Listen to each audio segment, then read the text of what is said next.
into the rule in a second. I think if we start with that, then.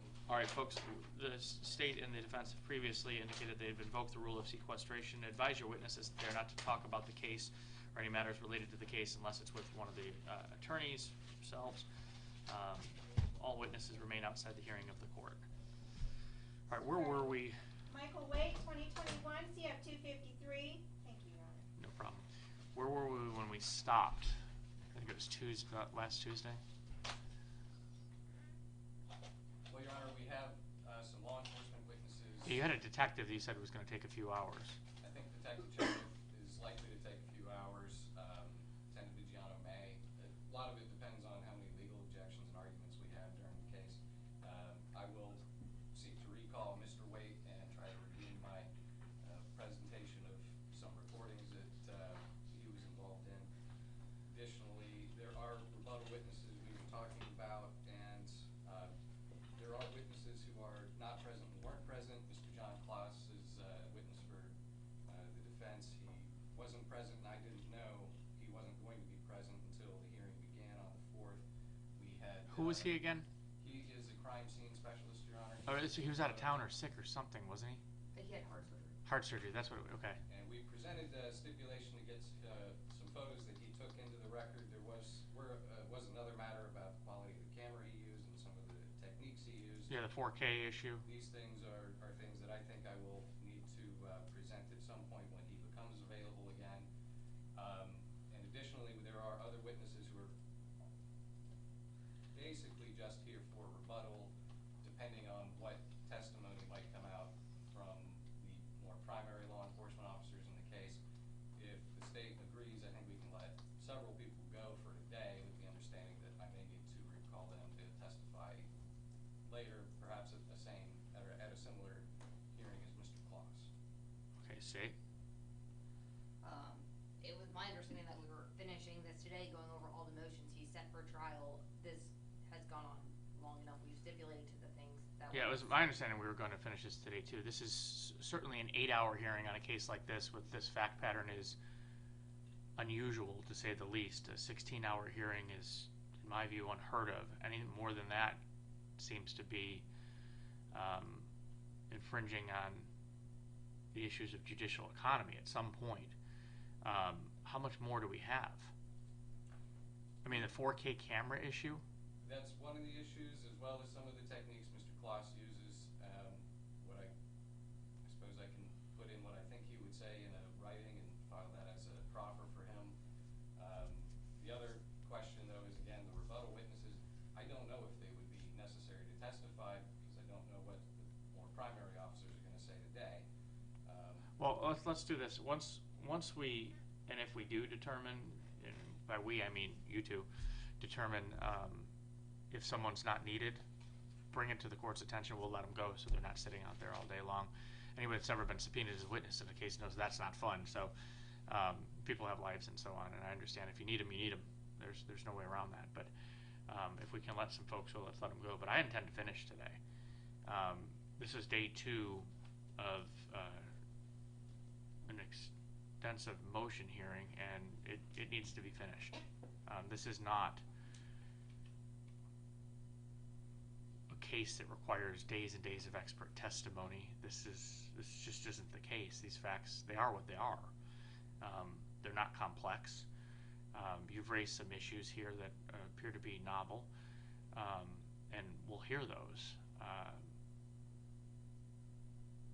But today's the day. We need to finish this. This is trying to find 2 days on the fact that we're able to do it so close together is, as you know, you spend a lot of time in front of me. You know what this docket looks like. The only reason we have this day open is because I think I have a resentencing from the 80s that was moved when Ed Spate became Judge Ed Spate.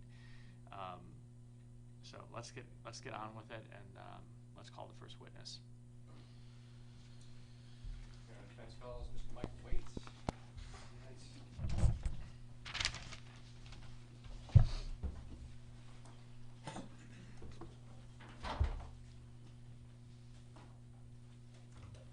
All right, Mr. Waite, raise your right hand.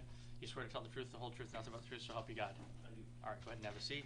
You know the drill, sir.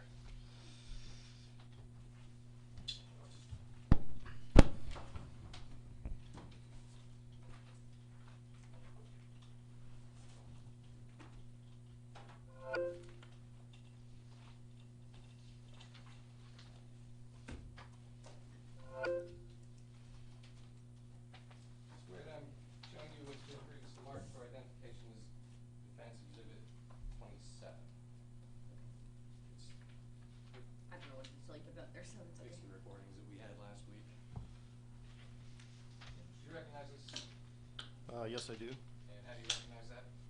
That contained some exhibit files. And you recognize this as the thumb drive containing some recordings that we had last week. Yes.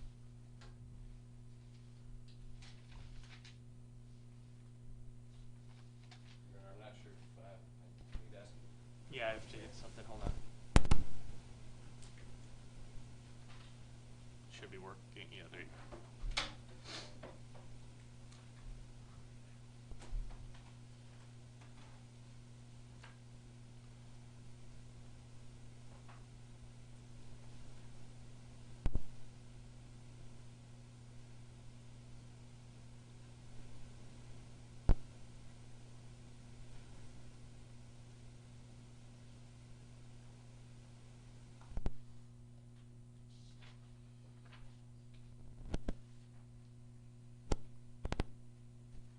Do you recognize these files?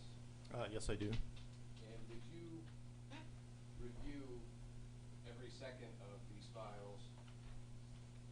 Yes, I did, from start to finish, all of them. And these transcripts, did you read these transcripts? Yes, I did.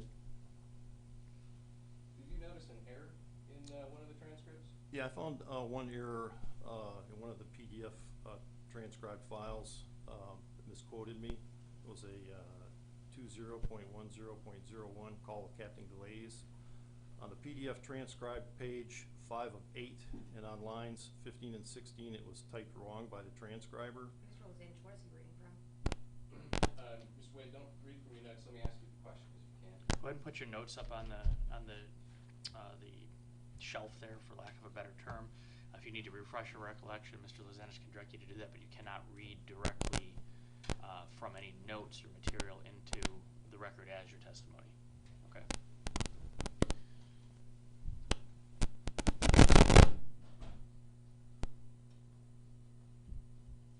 Judge, I'm gonna object to self-serving hearsay. At this point, I don't know what it says.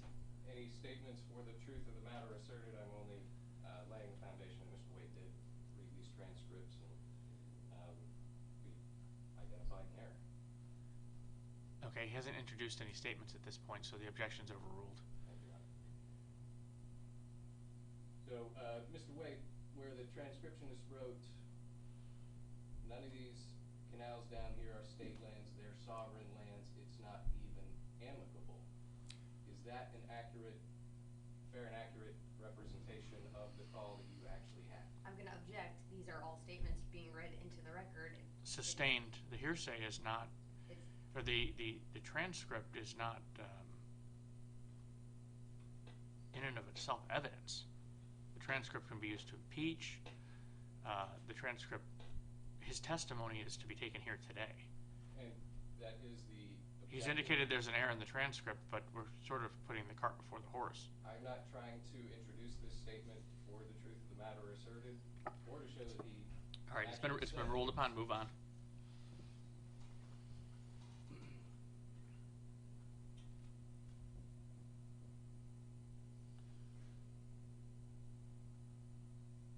Mr. Wade, do you recognize these as the recordings that we introduced as proffered exhibits last week?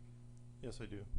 And at that time, the drive that we had introduced, you hadn't reviewed the files as they were on that drive. Is that true? I don't recall the files, but I have re-looked at all these files, and these are, In this case, this thumb drive that we have here today, which is Defense Exhibit 27, you did review all of these. okay, yeah, I did review all those, And yes. so from your personal knowledge, all the files on this drive are fair and accurate representations of the recordings as you were involved in, other than the mistake you noted or attempted to note. Yes, the audio file will correct the transcript. Thank you.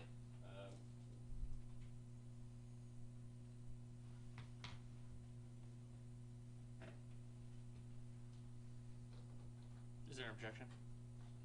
I was waiting for him to try to move it in, and then yes, I was going to object as all of those phone calls are self-serving hearsay, as well as the videos are not relevant to prove or disprove material fact. And we've had that argument. I understand Your Honor's ruling on those particular issues has already been made. I merely wanted to make the better foundation that he did review these files. My response to the objections are, these are not being introduced to prove truth of the matter asserted, but rather to prove knowledge, state of mind, effect on the listeners, which is our hearsay exceptions, and of course we disagree about the relevance of the videos. Okay. I understand Your Honor's ruling. All right, thank you. So based on that, I will seek to introduce this into evidence as a proffered exhibit or an exhibit. All right, my prior ruling stands. Understood. Any no further questions for Mr. Speaker? All right, any cross? No, Your Honor, not based on. All right, Mr. Waite, you can resume your seat at council table. Thank you. All right, next witness. And may this thumb drive be attached as a proffered exhibit, Your Honor? Yeah, it may. I don't have any clue as to what number we're on at this point. That's 27. Yeah, it's exhibit number 27, but it's not evidence, just proffer, Your Honor? Yeah, Howard, I don't exactly know how the clerk labels the proffer evidence, but it is introduced for. I'm not labeling it at all, it's just exhibit 27. Perfect. There's nothing- Yeah, it's accepted as proffer evidence. All right.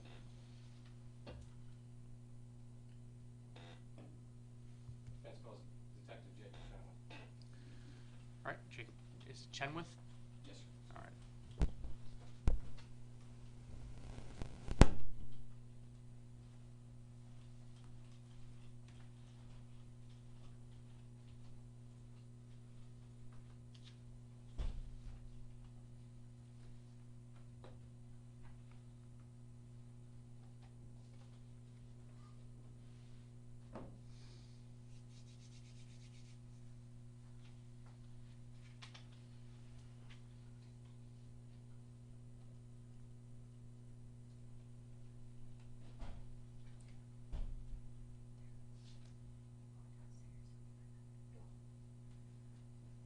He just ran downstairs really quickly. He's on his way back up.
All right, come on up, detective. When you reach the witness stand, turn and face me and raise your right hand.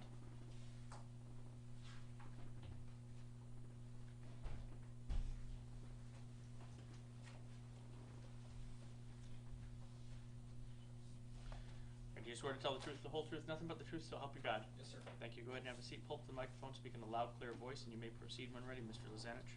Thank you, Your Honor. Good morning, Detective. Good morning.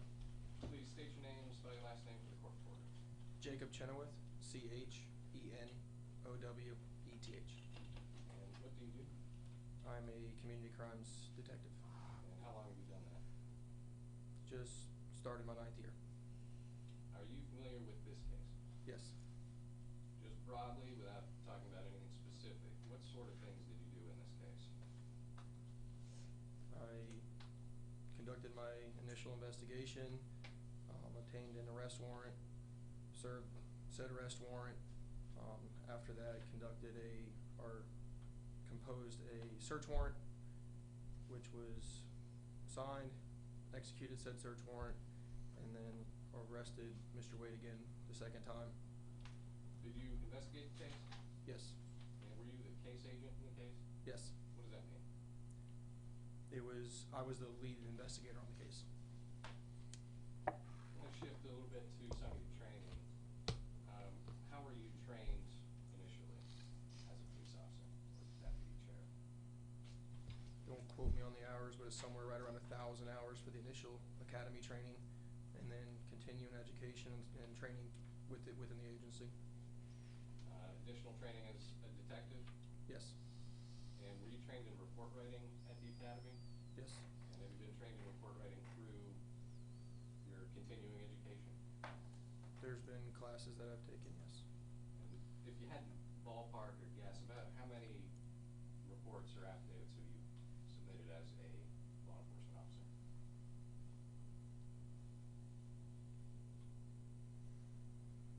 I would probably have to say probably over 1,000. In your training, were you trained to include every possibly relevant fact? Yes. Have you also been trained in emergency response? Yes. Have you been trained in de-escalation? Yes. In your own words, would you please describe your training in de-escalation?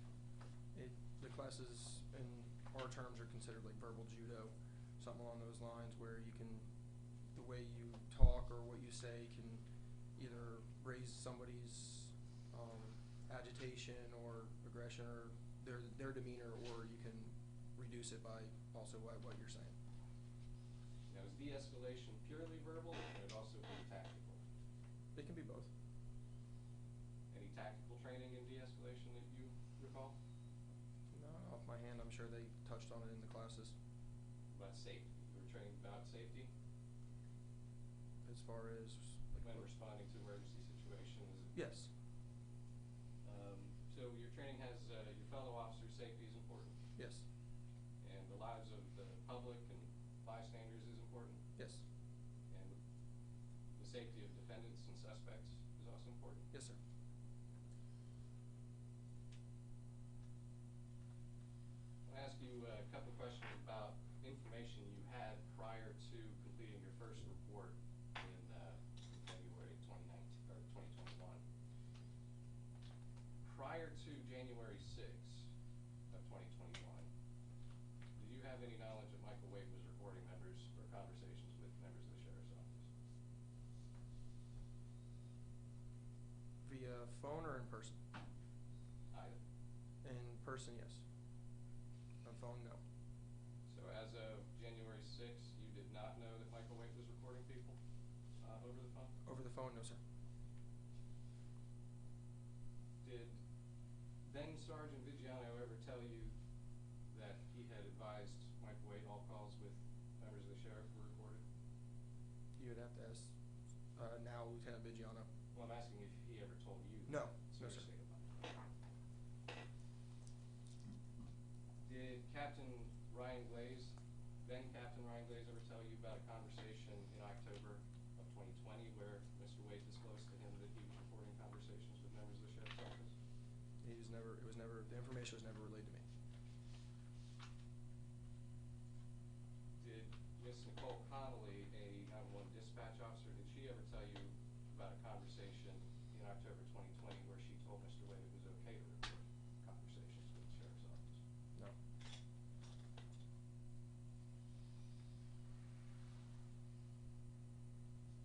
Did you ever check the audio of the 911 call that prompted Sergeant Blair to call Mr. Wade back on January 6th? No.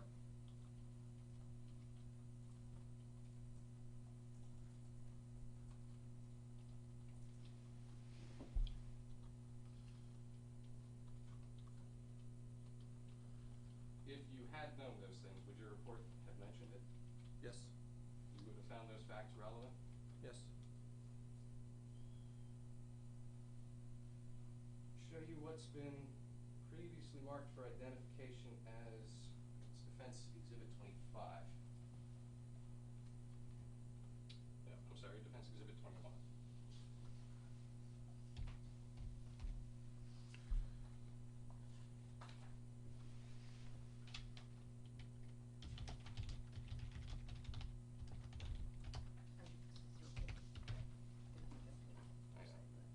Gotcha.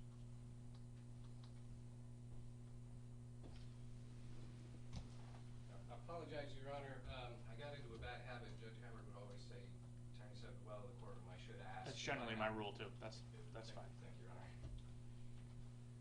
Unless there's a instance where that wouldn't be appropriate, that's generally how I rule as well. Thank you, sir. Do you recognize that document?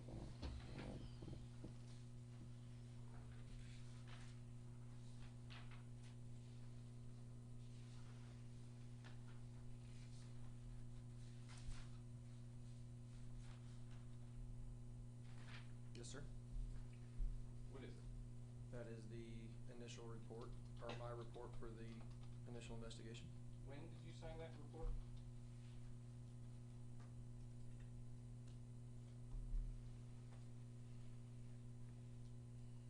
February 19th, 2021. Now, before that day, we'll say before the February 18th, was your original report on the 18th or the 19th? I believe it was the 18th. February 18th, 2021. So it was the 18th? Correct, is when I initiated the report. Now, on February 18, 2021, did you have any knowledge of Mr. Wade reporting anyone other than Sergeant Blair? No.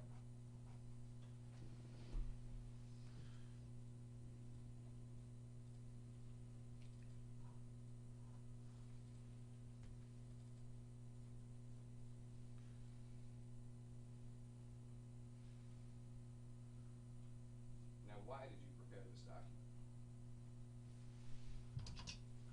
Why did I generate the report? Yes. A request had come in through our records department that got transferred up to Sergeant Vigiano, who then, as the OIC of the unit, handed to me and said, take a look at this. So does this appear to be a true and accurate copy of the document you prepared on February 18 and 19, 2021?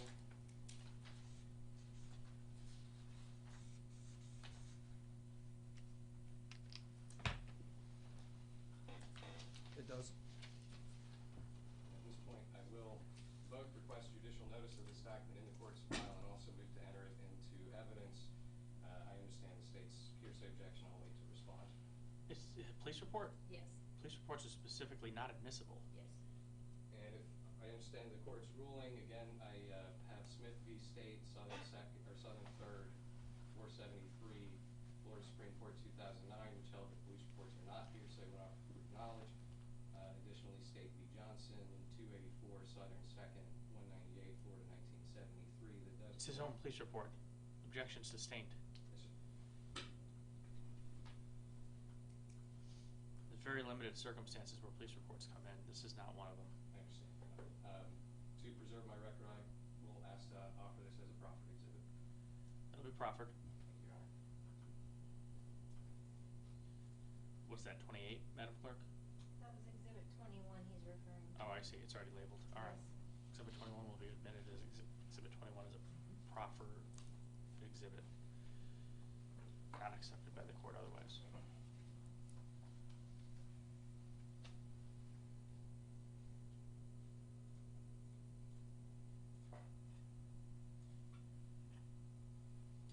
In the course of your conduct of the investigation of the case, did you have an opportunity to present that exhibit to the state attorney's office?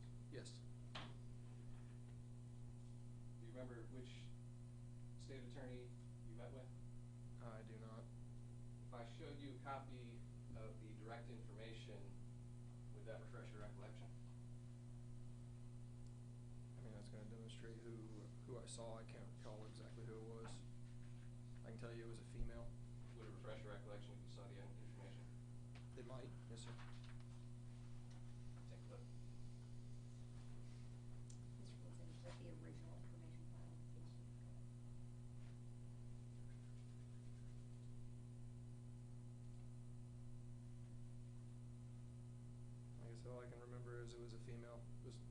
don't believe I've had any other interaction with Deborah. Okay. Sorry.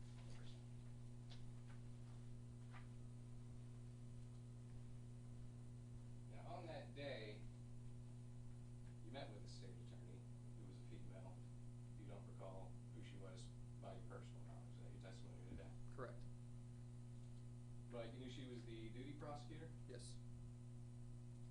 and she prepared that direct information? Yes. So, before you saw a judge, she had charged Michael Wade with a crime? She direct filed the information and presented it to the judge, yes.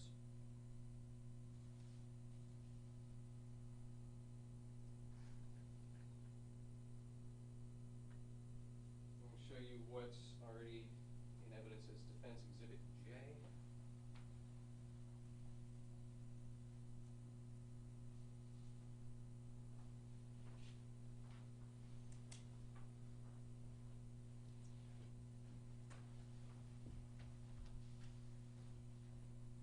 Recognize this document.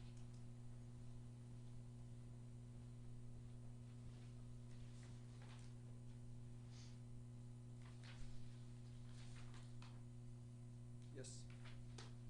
And did Ms. Munchell prepare that for you, provide that to you?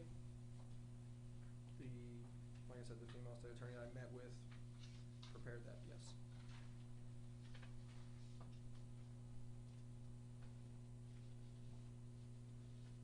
And you brought that to Judge Carney? I believe it was Judge Carney, yes. And he signed it? Yes, it was signed. And at that time, the state of Florida was already charging Michael Wade for the crime? Well, based on the direct file, yes. We talked about some of the history relevant to planning your arrest. About when was the first time you encountered Mr. Wade? Within probably a year to a year and a half prior, somewhere in that range. On one of those encounters,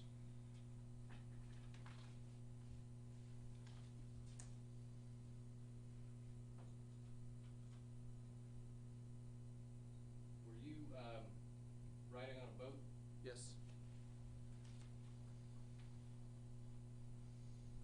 Where's that? I'll grab it.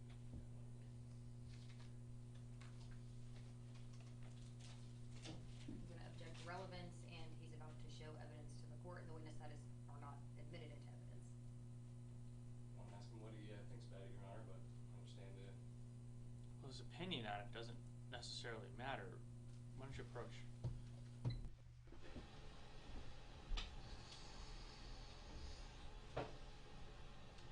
That's one of the videos that was not accepted into evidence that you Yes. proffered. What do you intend to ask him?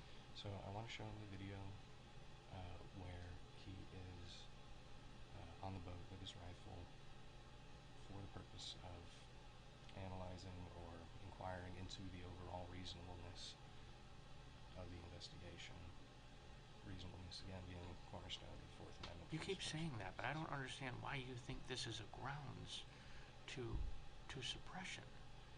How they conduct their investigation, whether he's on a boat, a four-wheeler, or a plane, has precisely zero bearing on the outcome of this motion. I'm not following you at all. I understand your Honor's position. I disagree, but it's your courtroom. I'm not going to challenge you. Okay. What's your objection? To relevance, and he's about to show evidence that it's not been admitted. We Now don't know let's if take it's a true and moment. accurate. We don't What know. is the relevance of showing him the video? I believe the video shows conduct that is not consistent with training in de-escalation Even if it does, so what? or reasonableness. Again, it's also seeking to admit Why don't you for ask him the purpose- questions first before showing the video? Okay. What was your second objection? Well, it's relevance because him on a boat 3 weeks prior has nothing to do with him I think what you're recording saying is because he anything. believed he was was trespassing on his property, and that goes to how reasonable he was being? I think Mr. Lozinch is trying to show bias, but again, bias is not a reason for suppression or dismissal. But it does go to the character of the investigation itself, the reasonableness of the investigation itself, which ties in. Yeah, but people's opinion of reasonable or unreasonable doesn't make it suppressible. It's, was his rights violated, or were they not? Well, reasonableness hinges on, or whether or not rights were violated hinges on overall reasonableness of the investigation. But it's the tactics. unreasonable search and seizure. It's not unreasonable on It's every unreasonable other investigation. occasion. It's not a broad. You're injecting the term reasonableness so broadly into everything and anything, and arguing because you don't believe how he conducted his investigation was reasonable, that should be grounds for suppression. I'm having a very hard time following you. If I may summarize it, I think I might be able to clarify my situation.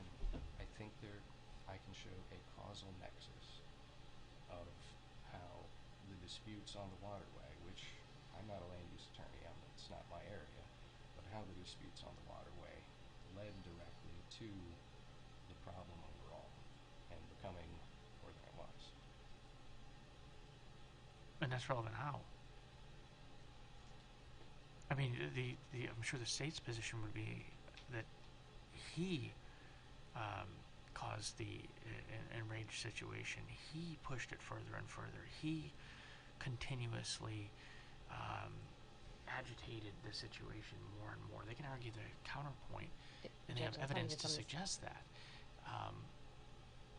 I don't even believe that's reasonable. I mean, not reasonable, but that's not even relevant. So I To the wouldn't facts be of the case, I arguing don't that. It's understand how either it is. he recorded or he didn't, and the cops had a reasonable expectation of privacy, or he didn't, and that's it. It has nothing to do with any of these prior acts. What the phone call was about, none of that matters. It's, did they have an expectation of privacy? Did he record them? And then we get to the battery on law You're enforcement attempting system. to suppress something based on your view or your client's view of the investigation not being conducted as he would have conducted the investigation, and somehow tying that to a Fourth Amendment violation of an unlawful search and seizure. That's not how I would characterize what I'm trying to do, Your Honor. That's actually more of a question than. Well, overall, no. My answer is, Detective Chenoweth's already testified that there were things that were not shared with him as the case agent. It's my objection, or my argument, position, that the fact that these facts weren't shared with Detective Chenoweth was not reasonable, along with some of the other things Detective maybe Chenoweth was okay. ordered to do. For purposes of this colloquy here, let's say it wasn't reasonable. The text of the Fourth Amendment refers to unreasonable searches and seizures, not unreasonable conduct in an investigation.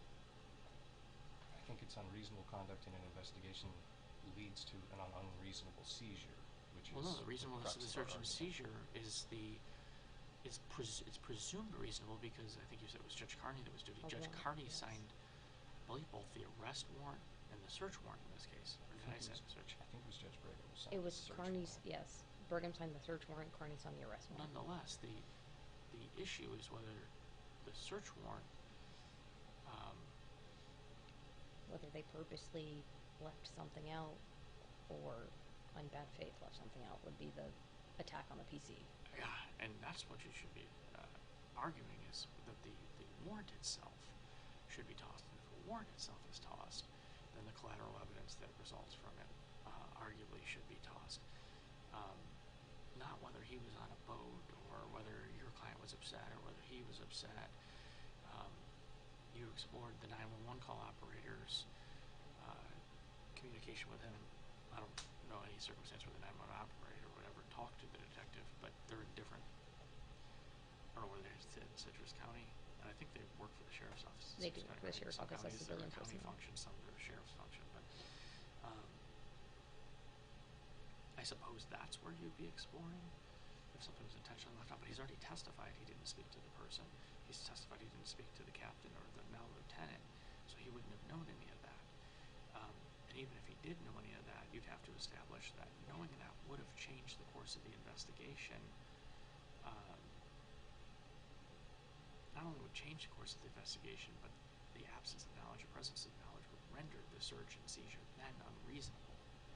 Not the conduct of reasonableness, not whether you believe it to be reasonable or I believe it to be reasonable. You've not established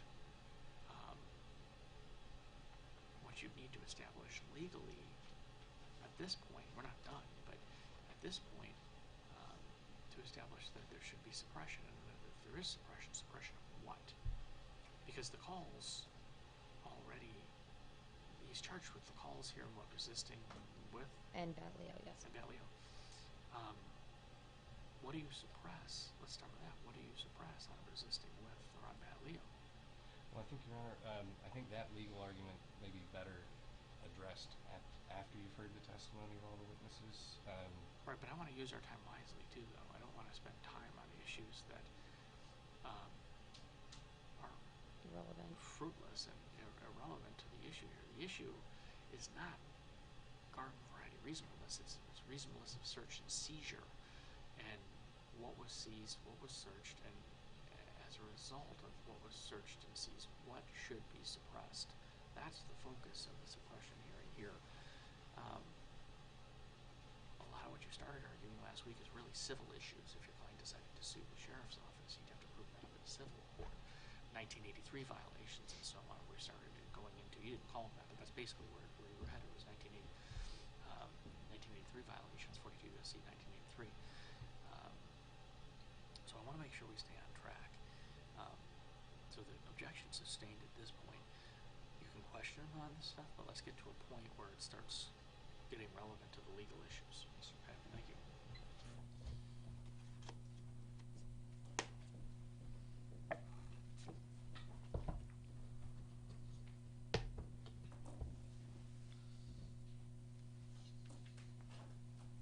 On how many occasions did you, prior to 2021, have an occasion to ride on a boat as an escort for citrus crops? That was the first time. Were there ever any other times? No.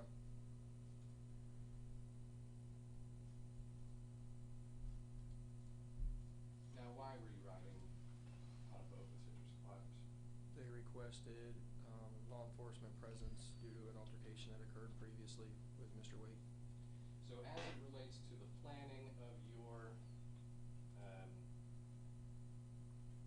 operation to arrest Mr. Wade, had you reason to suspect that violence was possible? Yes.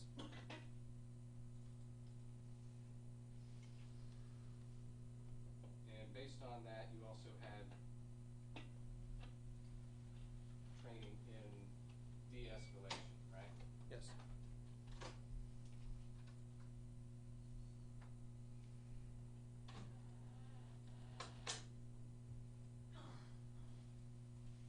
And it was events like that that you had in mind when you were planning your operation to arrest Mr. Wade? Yes.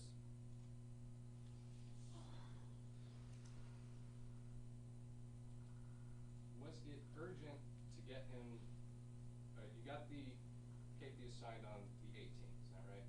Or was that the 19th? I believe it was signed on the 19th. The case started on the 18th.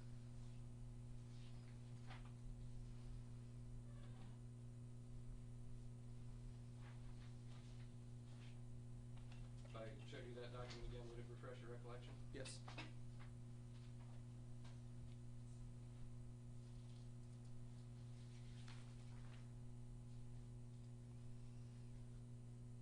Okay, can you repeat your question now? So was that document signed on the 18th or the 19th? Shows the 19th. Is that your memory having been refreshed? Yes. Sorry.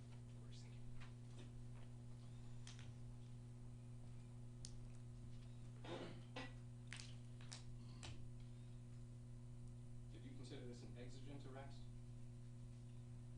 No. Did you conduct the operation to arrest Mr. Wade on the same day as the KPS was signed? Yes. Was it urgent to arrest him on the same day? No. It practice for me. If I get the arrest warrant, I try to serve it the same day if possible. Did you consider there be any physical danger from Mr. Wade recording people? Physical as in like person, like physical harm to anybody else? Yes. No.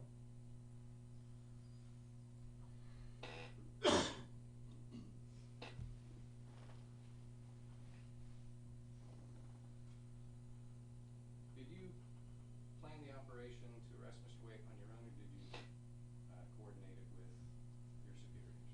I could, well, it was a joint effort between myself, Sergeant Vigiano at the time, and Captain Glaze at the time. Was there anyone other than Captain Glaze and Sergeant Vigiano preparing the operation with you? Preparing it, no. Involved in the operation, yes. Gotcha.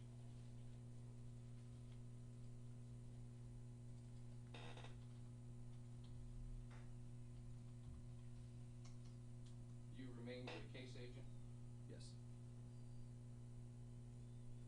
and that means the initial planning and the coordination fell on your shoulders? I would present my idea to my superior, and he would either change it, like it, and then it went up to Captain Glaze. Now, did you consider a plan A and then a plan B, or?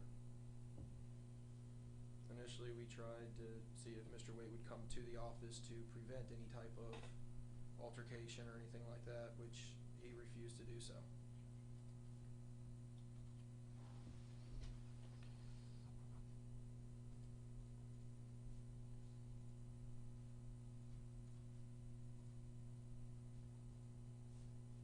And that would have been an environment you could control?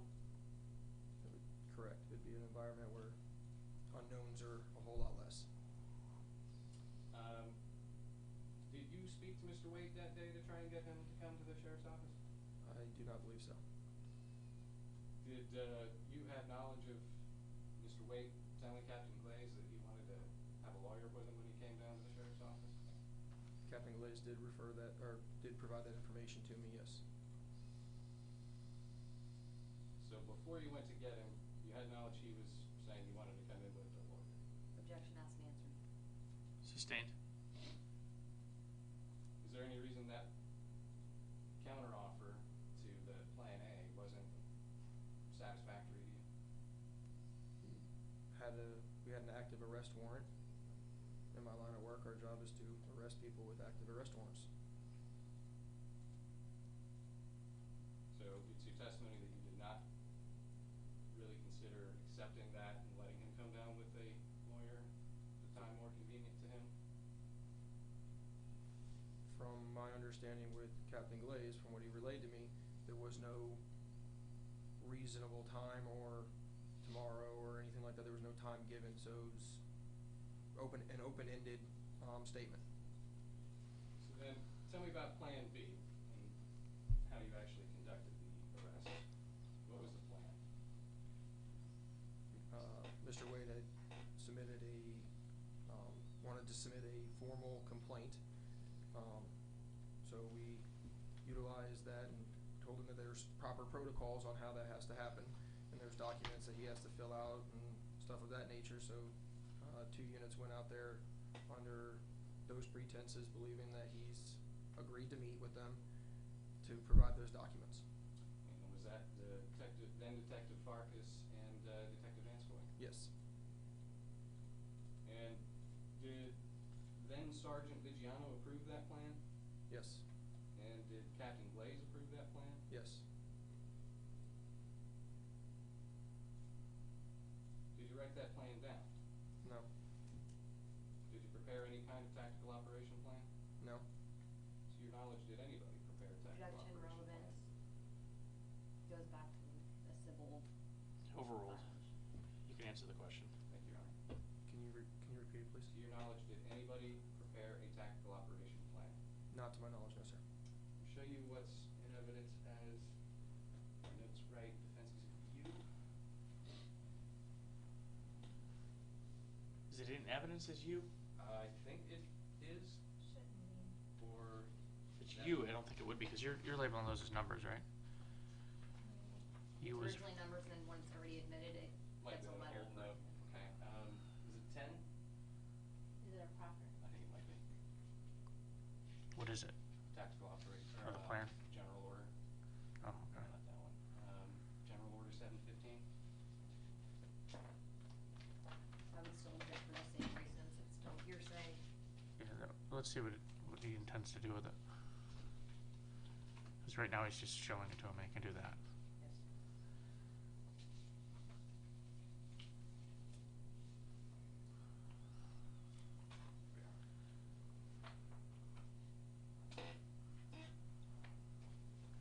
This is, for identification, defense exhibit 18. Alright, so exhibit 18 is being provided to the witness. Correct my note over here.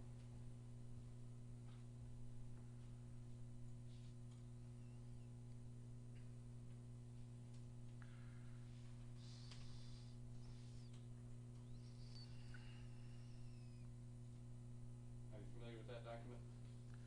Yes. What is it? It's one of our policies and procedures in reference to covert operations, or I'm sorry, covert investigations.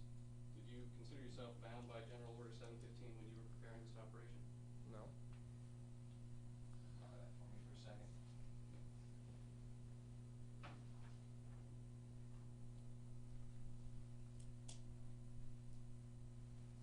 Would you please review paragraph 2 there? Objection, what, is he impeaching his own witness? Is he, I don't know what he's reading for. He hasn't said he forgot anything, he hasn't. Go ahead and respond. Detective, does the scope of General Order 17 indicate that it applies to all arrest operations? Is he impeaching his own witness? I'm asking you a question. I'll allow it for now.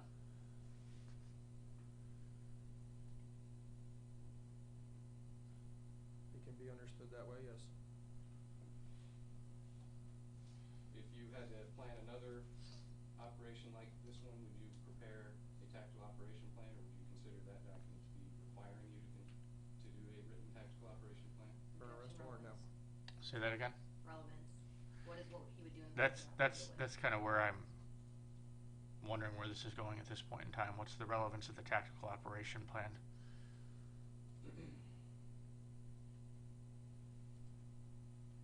May we approach? You may.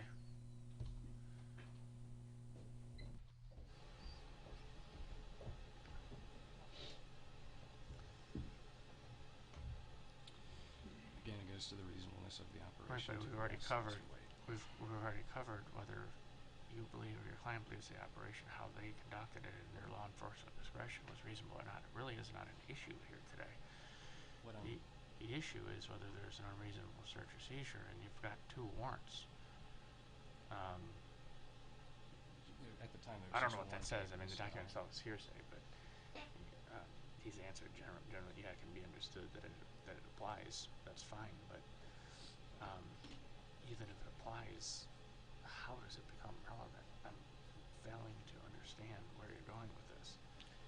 So, well, there's obviously 2 different kinds of reasonableness. One's subjective, what me or somebody else might think, and the other is objective, whether or not a office's own policies were followed is, I think, a fact that But whether they Can- followed their policies or not isn't Fourth Amendment violation. it's not an issue. may It's not be. it's not an issue. It's just not. I'm It's saying not. not It sure. doesn't rise. By definition, it can't arise to the level of a Fourth Amendment violation, whether they follow their policies or not. I just also think if you're In gonna this be. context, I should say. I don't want to say that so broadly, but in this context, it can't. It just doesn't.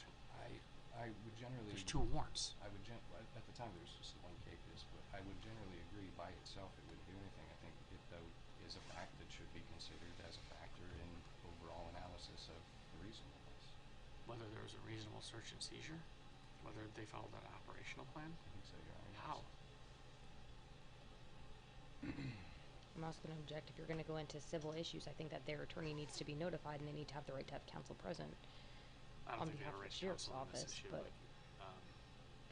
I'm not gonna allow, I mean, if the council wants to sit in, it's an open hearing, but I don't think there's, I don't think we have a right to representation in this, he's a witness. But I don't see the relevance in it unless you can establish how this is relevant to, whether his constitutional rights were violated, then I'm gonna limit the questioning and cut it off at this point in time. I understand, Your Honor. If I may, just enter a brief response. My position is sort of something I was saying last week. No one fact by itself is going to prove the whole case. I need more leeway, or But how my does my this, hope is with more leeway. My hope would be to build a case.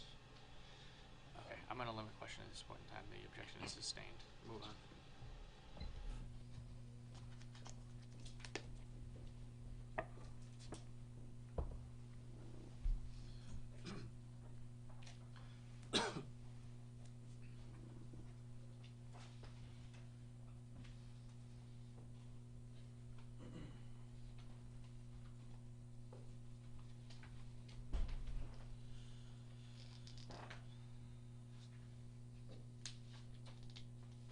When you arrived to his house, or to the scene of his house, the arrest location, where was Mr. Wade? Inside his fence line behind his gate. And was the gate closed? Yes. So it was enclosed curtilage that he was inside at that time. Yes. And did he come back out with a big folder of paperwork? He came out with a folder of something. I don't recall exactly what was inside the folder. And did he attempt to hand the folder through the fence to Detective Farkas? I was not present at that point. So at that point, whatever happened with the paperwork had already happened before you got there, is that right? Correct. Did you see, so then you didn't see what happened at the gate between Detective Vanskoy and Mr. Wade? No, sir.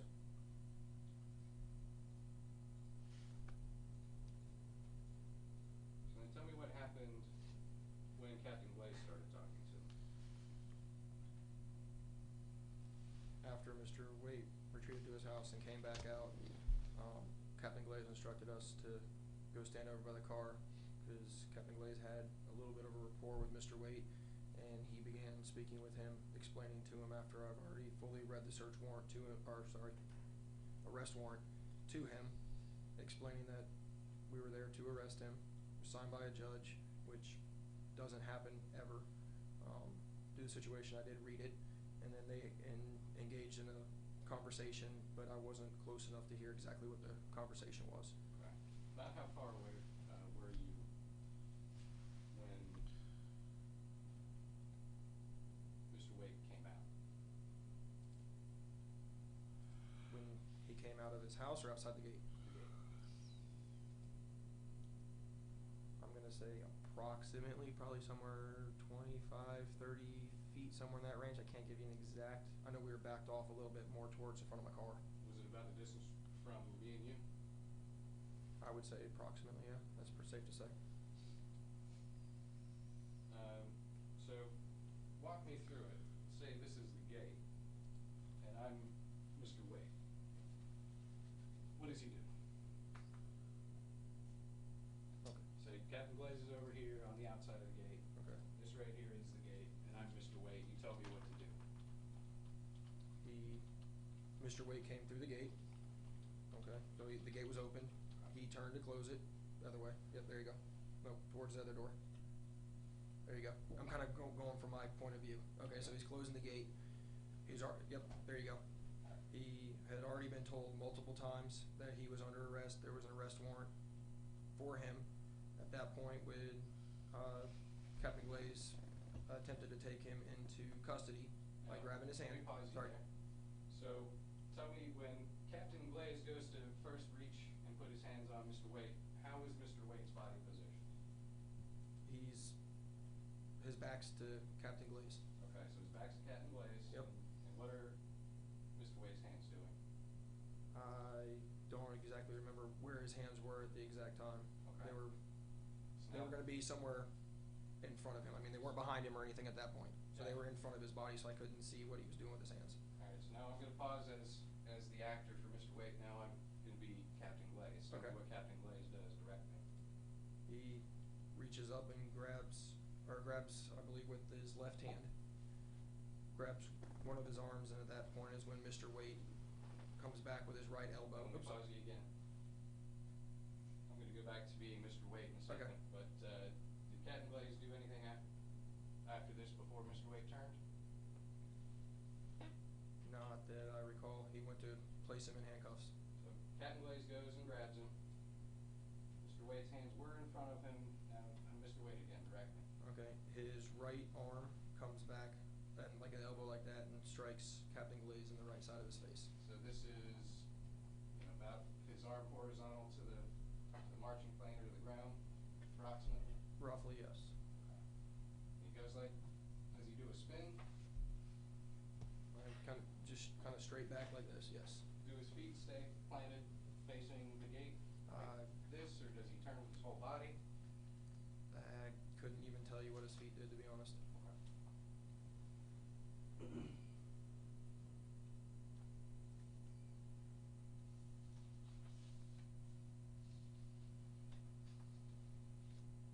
And then what happened? Then Captain Glaze took him to the ground, kind of in a,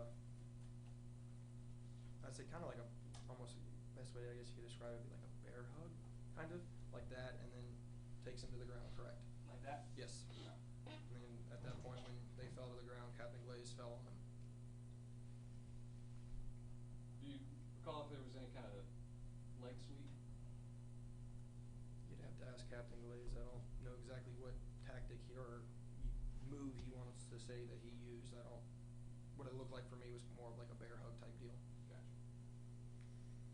Did Detective Cutlet tase Mr. Wade? Towards the end of the altercation, yes. And do you recall Captain Glaze doing a pressure point maneuver behind Mr. Wade's ear? Not that I recall. And about how many members of the sheriff's office were engaged in that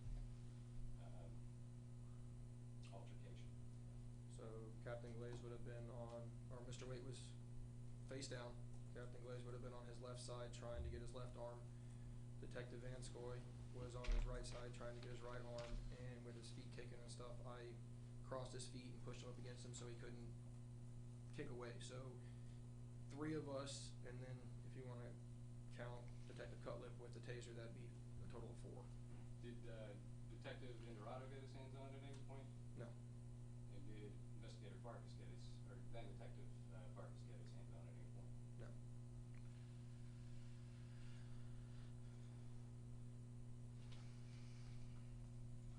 So at that point, he had been thrown to the ground, tased. You don't recall about the pressure point, right? No, sir.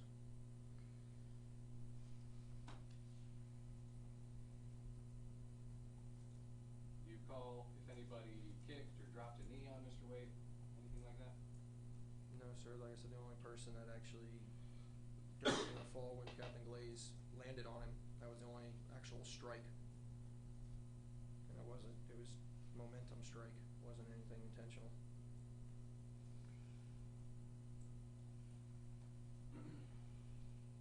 Now, I'd like to show you a Crawford exhibit, but I'm not sure if I can. Put in a photo. I mean, you can enter in by asking us fair and accurate policy.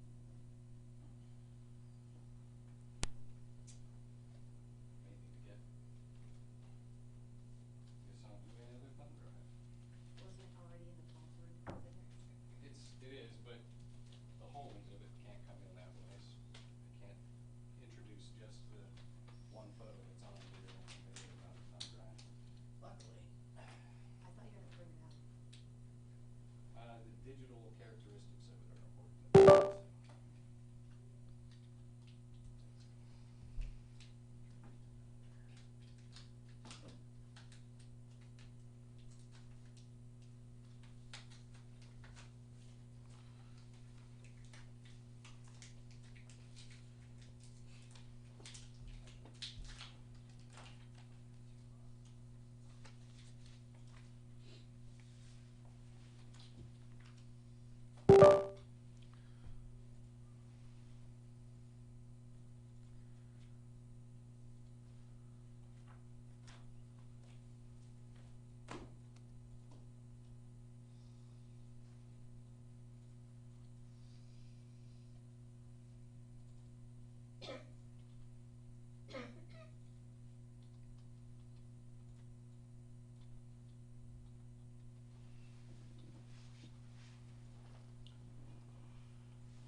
Waite's face the day he was arrested? No, sir, I don't recall any injuries.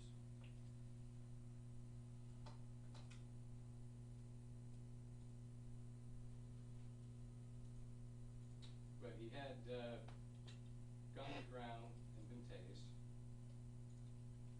Correct. And when you say tased, it was a drive stun. Thank you for clarifying. Did you ever ask crime scene specialist John Kloss to do any work in the case? Me personally, no.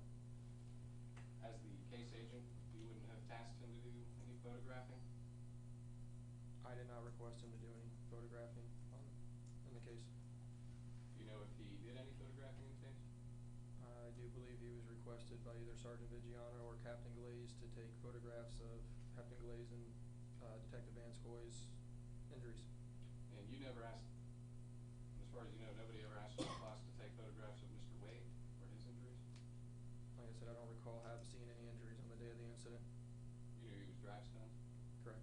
and he was thrown to the ground? Correct. Tell me about Mr. Wade's property, his wallet, his keys. What happened to those when you arrested him? Being the case agent and Mr. Wade being transported by another member of the people out there, I kept possession of all the stuff removed from Mr. Wade's persons. And is that unusual? No.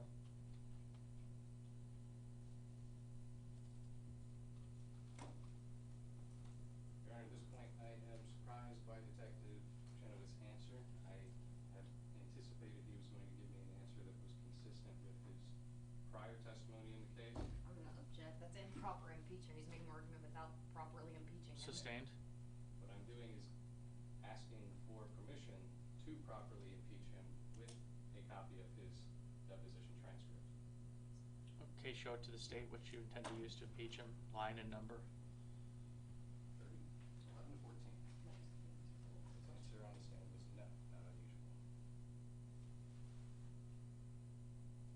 And based on having a surprised answer, it is the defense request to treat this witness as No, it's usual. hostile. He says it is usual. It's unusual. The request to treat him as a hostile witness is denied. Sir.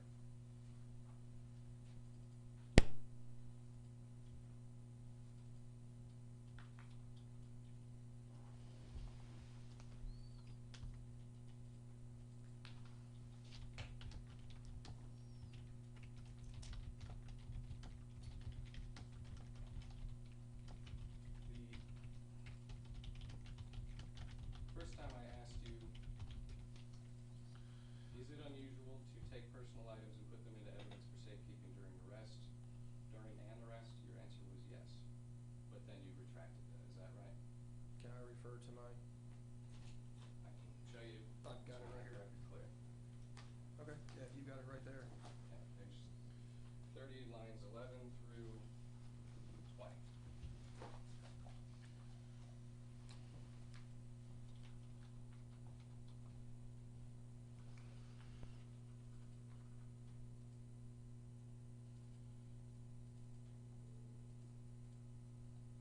Okay.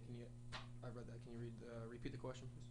So the first time I asked you if it was unusual to place wallet, keys, property into evidence, your answer was yes, that's unusual. And then immediately, no, it's usual. Is that your recollection of the events? Correct. I misunderstood the question. Gotcha. The wallet had no evidentiary value? No, it was the only thing of evidentiary value was the recorder. Everything else was safekeeping. And the keys had no evidentiary value? Correct.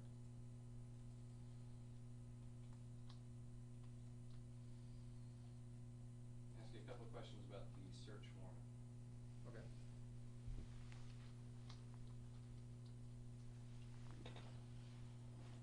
At some point, one of the things you recovered from Mr. Wade during the arrest was an Olympus recorder, is that right? Correct. Why did you believe there were additional recordings on that device? It's a recording device and it had been saved because it's previously, he he's previously recorded conversations and has presented them to the sheriff's office in the initial complaint. That is a tool generally used to record conversations. If I can ask you to clarify, it was my understanding your testimony was the only knowledge you had of Mr. Wade recording anybody was of the recording of Captain or Sergeant Blair. Is that Yes. still your testimony? Yes, So you knew of one recording. correct, You did not know of any other recordings at the time? correct. So it was just the one recording, and for that you wanted to get a search warrant for the Olympus recording. Correct, because I could have held the original file that was recorded of Sergeant Blair. But you did not have any other suspicion of any other cases at the time you prepared that search warrant? No.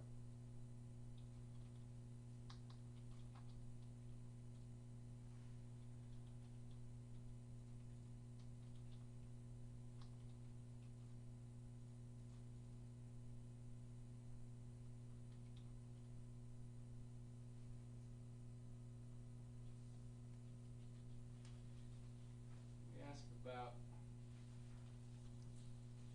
the second arrest. At the time did you prepare, based on your findings from that search warrant, did you prepare another affidavit for another information? No. Did somebody else? No. I don't believe it had, no, because there was a probable cause arrest. At the time of that second probable cause arrest, did you have knowledge of Mr. Wade reporting people before or other than the recordings on those three? Had Captain Glaze told you about Mr. Wade recording anybody prior to the call that you located with Captain Glaze's name on it in that Olympus device? No. The recording that Mr. Wade made of Captain Glaze, was it your investigation that it had taken place on February 19th? I'd have to look at what the file's called on the recorder that gives the date. I can reflect back to my report, I can tell you. Fine.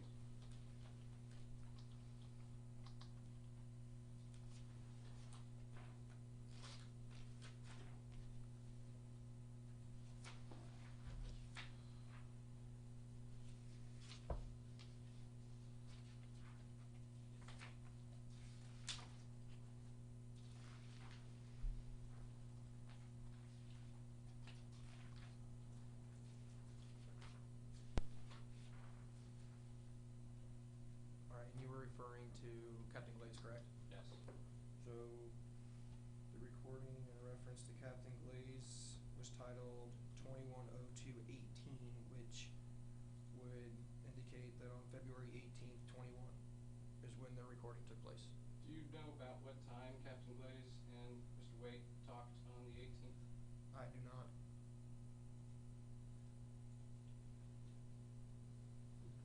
And was it your testimony in that second probable cause arrest that Captain Glaze did not know he was being recorded at that time?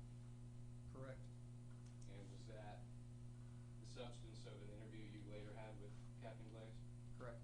At any point did Captain Glaze tell you that he did have knowledge? No. Showing you what's already in evidence as Defense Exhibit H.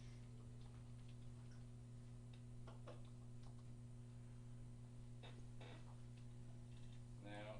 It's identified as H, or it's in evidence as H? It's already in evidence as H, Your Honor. As H, okay. Down here about the bottom third of the page, in the body of that email. Do you recognize that?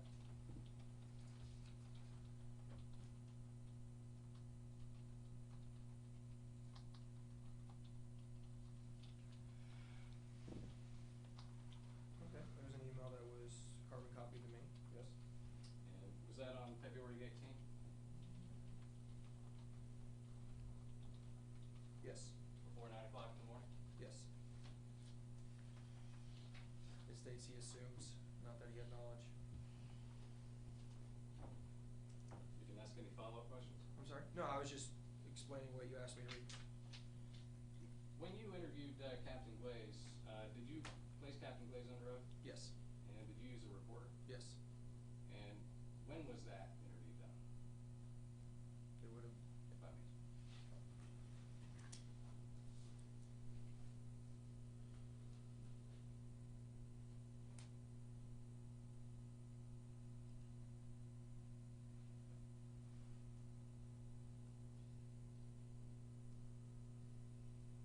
Would have been on March 8th, 2021. And in that interview in March 8, 2021, you and Captain Glaze did not discuss that email? As far as, discuss it as far as what exactly? Sorry. As far as, well, you asked Captain Glaze in that interview if he had known he was being recorded, Correct. and Captain Glaze told you no, Correct. and that's inconsistent. Let me rephrase. You didn't discuss the email that says Captain Glaze believes Mr. Waite was recording conversations in that interview? No, not in the interview, no, sir. And you didn't mention it in your reports later? No, sir.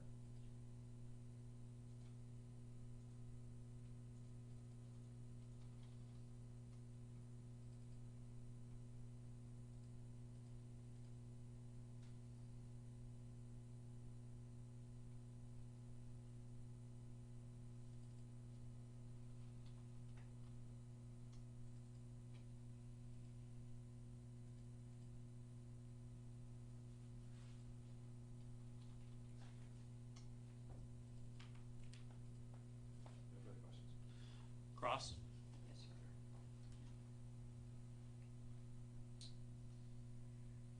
Detective, would this defendant telling people that the calls are being recorded on prior occasions mean that they can record all calls? No. Objection calls for legal conclusion. Overruled. And that KPS was signed by Judge Bruce Carney? The arrest warrant? Yes, the arrest warrant. Yes. And when you went to, and did you personally walk that down to Judge Carney to have that signed? Yes. When you did that, did you tell Judge Carney the facts of the case? Yes, he asked me what everything was. And that was prior to signing the KPS? Correct. As well as you went there with the charging document, the information signed by the duty prosecutor? Yes. And I'm handing you what defense has already moved into evidence. The defense is I.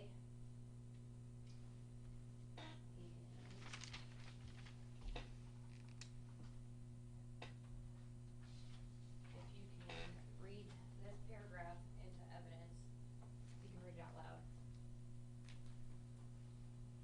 Personally appointed before me, William M. Gladson, State Attorney for the Fifth Judicial Circuit, State of Florida, in and for Citrus County, State of Florida, or his duly designated Assistant State Attorney, who first being sworn says that the allegations as set forth in the foregoing information are based upon facts that have been sworn to as true, and which, if true, would constitute the offense therein charged, prosecution instituted in good faith and subscribed under oath, certify he has received testimony under oath for the material witness or witnesses of the offense. And then if you can read on page 1 what the defendant was charged with and the information. I'll say count 1, unlawful interception of oral communications. Florida State Statute 394.031A, did intentionally intercept or endeavor to intercept or procure another person to intercept or endeavor to intercept the wire, oral, or electronic communication of another person, to wit, Sergeant Ed Blair, in violation of Florida State Statute 934.031A. So that document provides more sworn testimony by the prosecutor that there is sworn testimony and evidence to support that charge, which are the material facts to support unlawful interception? Yes. Objection, hearsay. You just read what you moved into evidence. It's in evidence. It's overruled.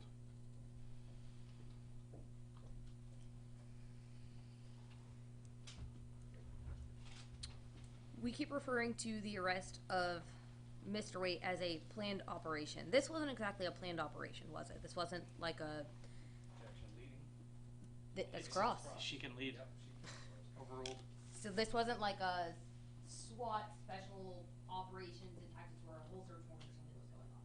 Correct, that's usually when an operation plan is put into effect, when you have specialized units, SWAT, bomb, any of those things are utilized, not for a standard arrest warrant. So when Mr. Lozanich kept referring to that tactical operation plan, is your understanding as a member of the sheriff's office that's generally used for what you refer to as covert operations or something that would not be known to the public? Correct. Whereas Mr. Waite's arrest warrant is not a, in your terms, a covert operation. Correct. I want to talk to you a little bit about the effectuation of the arrest of the defendant. Was the warrant signed before the defendant was arrested? Yes, Was that information relayed, because Detective Vanscoy got there first, correct? correct. How was that relayed to Detective Vanscoy? I told him the arrest warrant was signed, it was in hand before anybody even went to the residence. Okay, so you called him, you said, I have, the arrest warrant has been signed, we can effectuate the arrest. Correct. Detective, what are problems with letting people turn themselves in at a time of their choosing?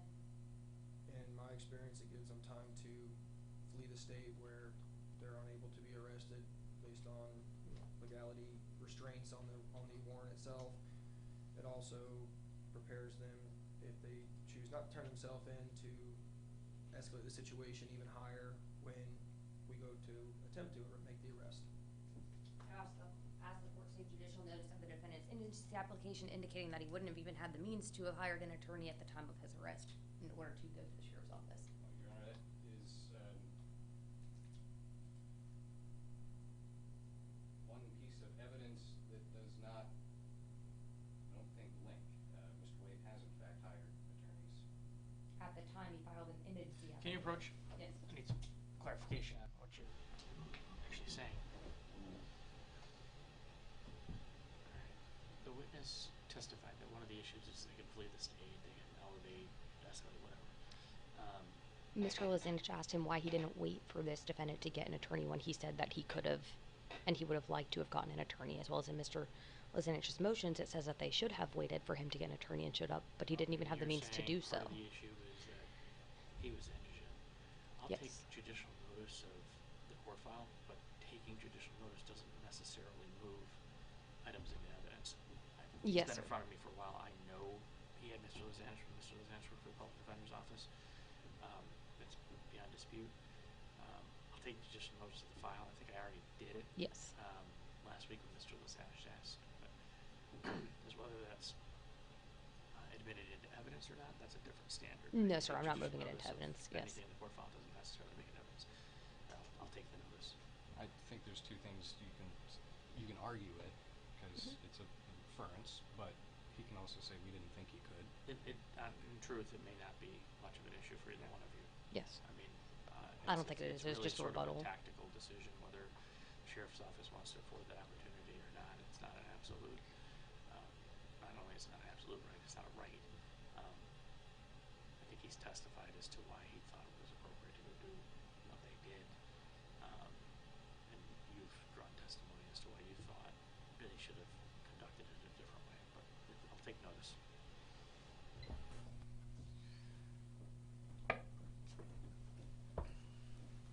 Detective, when you arrived on scene, did Detective Vanscoy indicate that this defendant may or may not have had a firearm on him? I don't recall him Okay. giving a specific incident of that.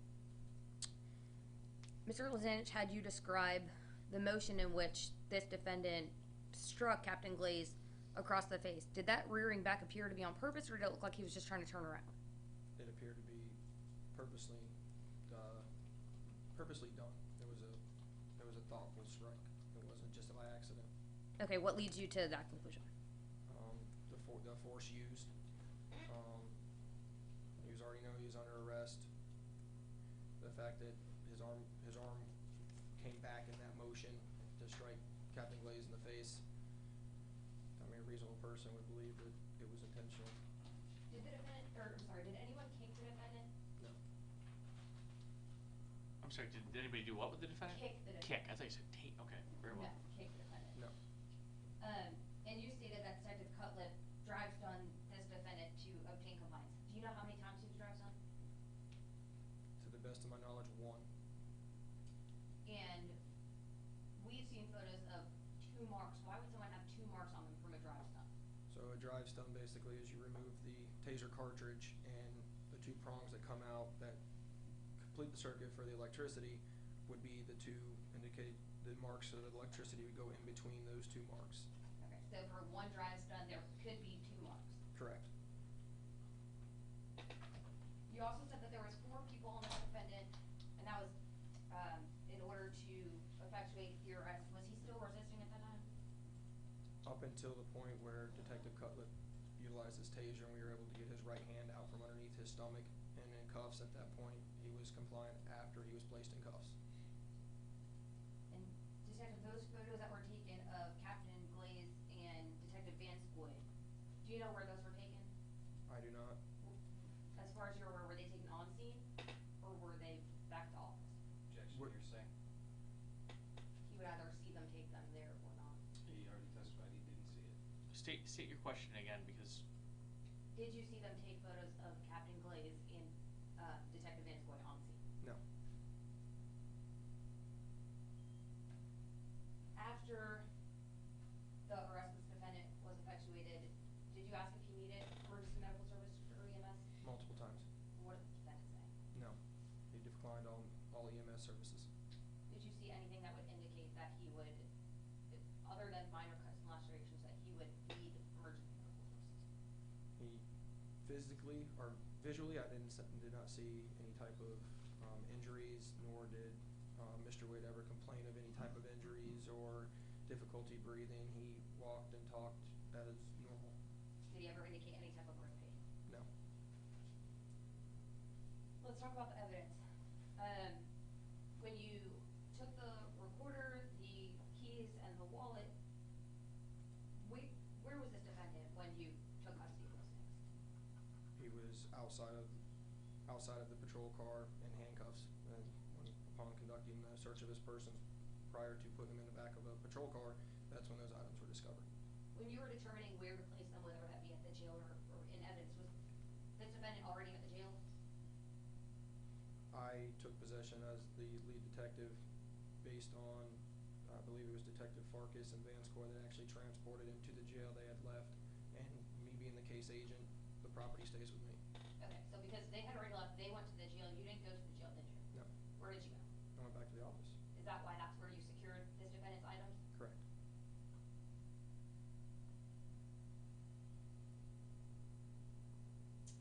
And then, last question I have for you is that Mr. Lynch asked you about Captain Glaze saying that he knew he was being recorded, but he didn't actually say he knew he was being recorded. He said that he assumed at some point he may have been recorded, right? Correct, based off of Mr. Wade providing the recording of Sergeant Blair, it was kind of more of a knowledge thing to say, you know, if you have any interactions, be mindful that there's a good possibility he may be recording, but without instructing that you're being recorded, we didn't have any certain knowledge, no. I don't have any further questions. any redirect based on that? Yes, Your Honor.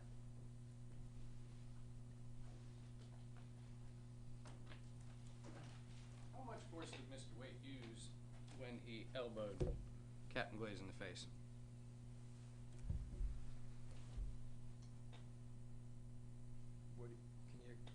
Can you re-ask the question? I'm sorry. On cross-examination there, you said one of the reasons why you perceived it to be an intentional strike was the amount of force used. Correct. How much force did Mr. Waite use? And enough force when it hit Captain Glaze in the face, it, you know, pushed him back. It wasn't just a simple turnaround. Pushed him back? And was Mr. Waite facing Captain Glaze then? I don't recall exactly how the bear hug 100%, like how if they were face to face or if he was off to the side. Just trying to get, accurate about your memory here, as we had talked. Captain Glaze goes to put a hand on him. Mr. Waite, you're not sure what he does with his feet, but comes back like so. Correct. Elbow approximately horizontal to the ground. And then Captain Glaze bear hugs. Now, you said just now Captain Glaze was pushed back. Well, you get hit in the face, your head goes back. So did Captain Glaze step back, or was it just his head back? As far as his feet, I don't know if he stepped back, but you could see the face come back, or the head and the top portion of his torso come back when the strike occurred. Okay, so Captain Glaze didn't, body distance didn't change, it was just the head? Correct. Moved back, okay. To the best of my knowledge, yes. You said that you had asked several times if Mr. Waite wanted EMS or any medical services. Yes, sir. Would you agree that that's not in your reports? I'd have to review the report to. No,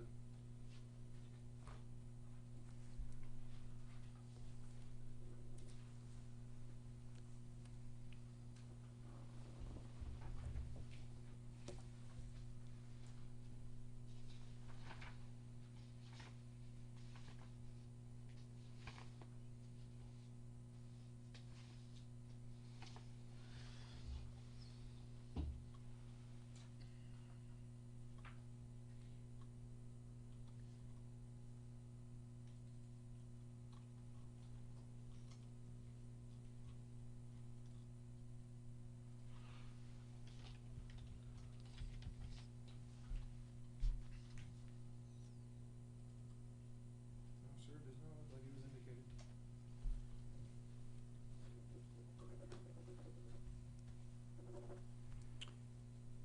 And you mentioned that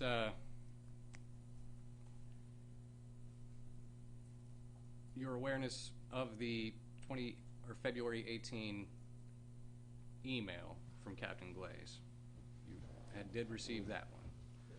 At the time that you did the interview with Captain Glaze, did you have any knowledge of a conversation Mr. Waite had with Captain Glaze in October? No, sir. Did Captain Glaze tell you that when Mr. Waite in October told him, "I'm recording all calls," that Captain Glaze had replied, "I would expect nothing less from you"? That was a conversation between them. I don't have any knowledge of it. Captain Glaze didn't tell you about it, is No. the point. An answer. Overruled. And again, even at that time in March, you still didn't have any knowledge of the call with Nicole Connolly that we talked about earlier? No. Nothing further, Your Honor. Any recross? No objection. May the witness be excused. No objection from the state. No objection. You may go about your business. Thank you for your time and testimony. Thank you. Yes, sir. You're released Thank from your you, Your subpoena. Who's next? Defense calls Lieutenant Vigiano.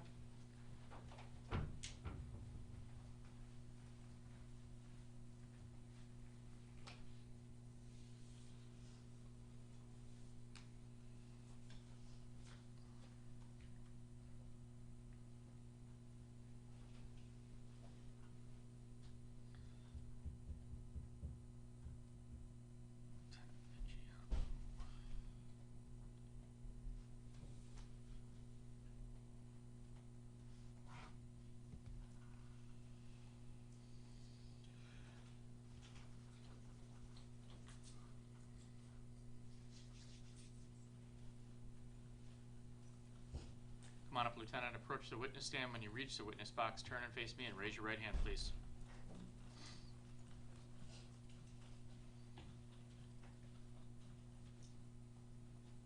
Do you swear to tell the truth, the whole truth, nothing but the truth, so help you God? I do. All right, go ahead and have a seat. Pull up to the microphone, speaking in a loud, clear voice. Thank you. Proceed when ready, Mr. Lozanich. Let's start with some basics. Can you please state your name, spell your last name for the court reporter? Lieutenant Paul Vigiano, Vigigiano.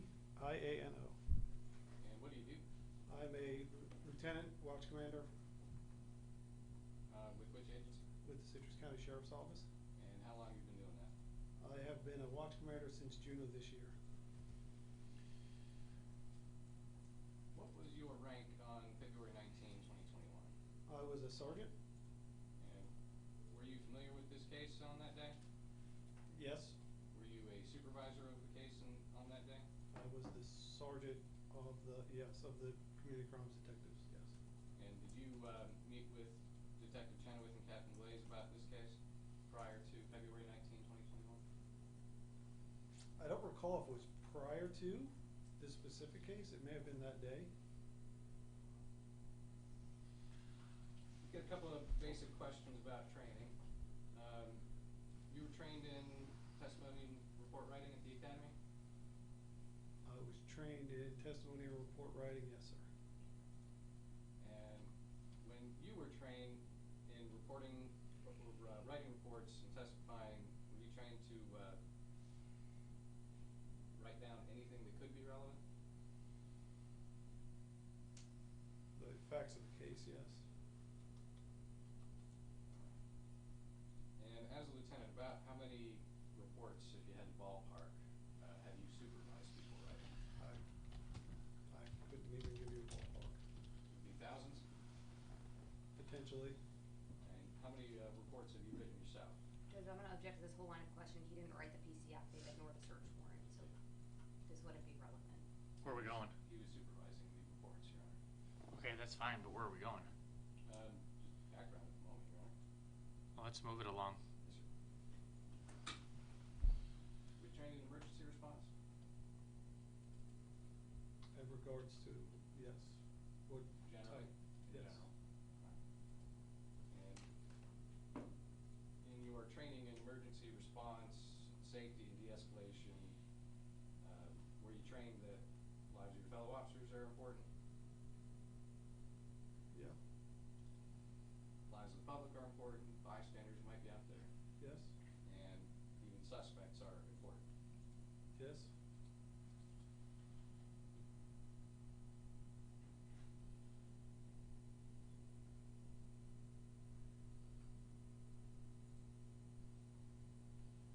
Now, I want to ask you about some of the history that you might have known dealing with Mr. Wade as it pertains to your supervision of the operation to arrest Mr. Wade on February 19, 2021. Some time ago, had you spoken to Mr. Wade about trespass warnings? Yes, frequently. And you did some research, if I understand right? That's correct. And what did you determine as a result of that research as it regarded his trespass warnings? When it was, when it pertained to aquatics, there was a statute that was located, it was, I believe, 369.20 subsection 4D, that stated that FWC had the authority to grant permission with a permit for people to enter for aquatics removal and treatment, and that it was not considered trespassing if they entered upon somebody's land to access that area to treat. Based on your research, was it your decision that his trespass warnings weren't sufficient? His- Objection, relevance, opinion. Sustained.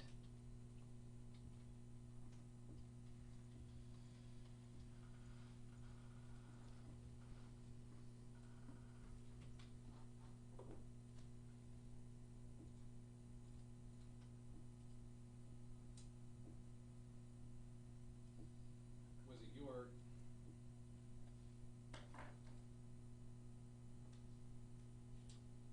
Your Honor, I'll ask to proffer the question.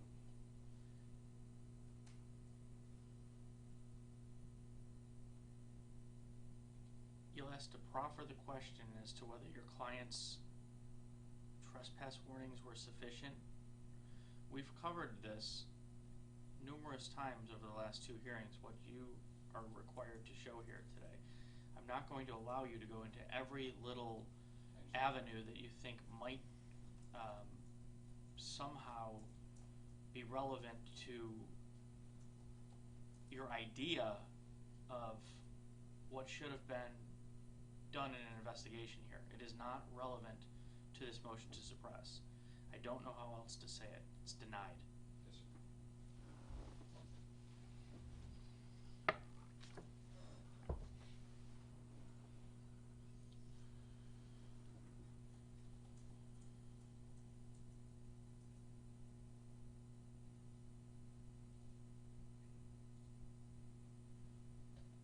In September 2020, did you have a conversation with Mr. Wade on the phone? Possibly. Do you recall if you told him that all calls with the sheriff's office were recorded? I believe I told them that all 911 calls were recorded, yes. Would it refresh your recollection if you heard a copy of that audio? Well, I didn't record it. Would it refresh your recollection if you heard it? Sure.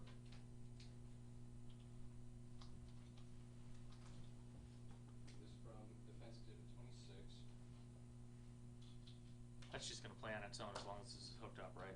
Don't need to do anything? Mr. Lozanich, don't you have the transcript to speak to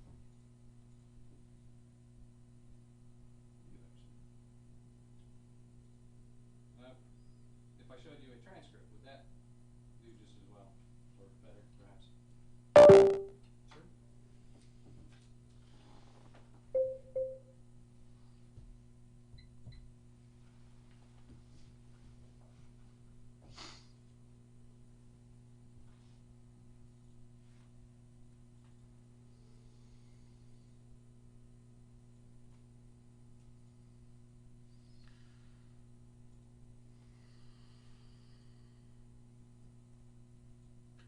I don't have this one printed because it's kind of long. You can control that wherever you want.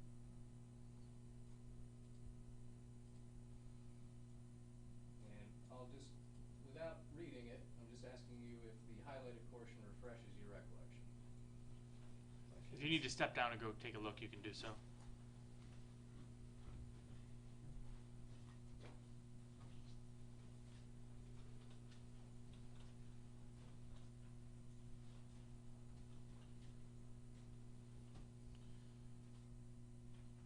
Yes, sir. Every time he calls into 911, it's obviously recorded, yes. You would agree in that statement, though, you didn't use the words 911? No, but if you go further down, Mr. Wade acknowledges that it's 911. So you're familiar with this transcript then? I read it, yes, sir. When did you read this? No, I read the motion. Read the whole motion? Yes, sir. And read this part here. This was what you're referring to where Mr. Wade says, I've got it all on. As a matter of fact, I've collected all those 911 calls as well. Yes. So you never said 911 during this conversation. He said he has 911 calls as well, right? Correct. I said when he calls in, which would be the 911.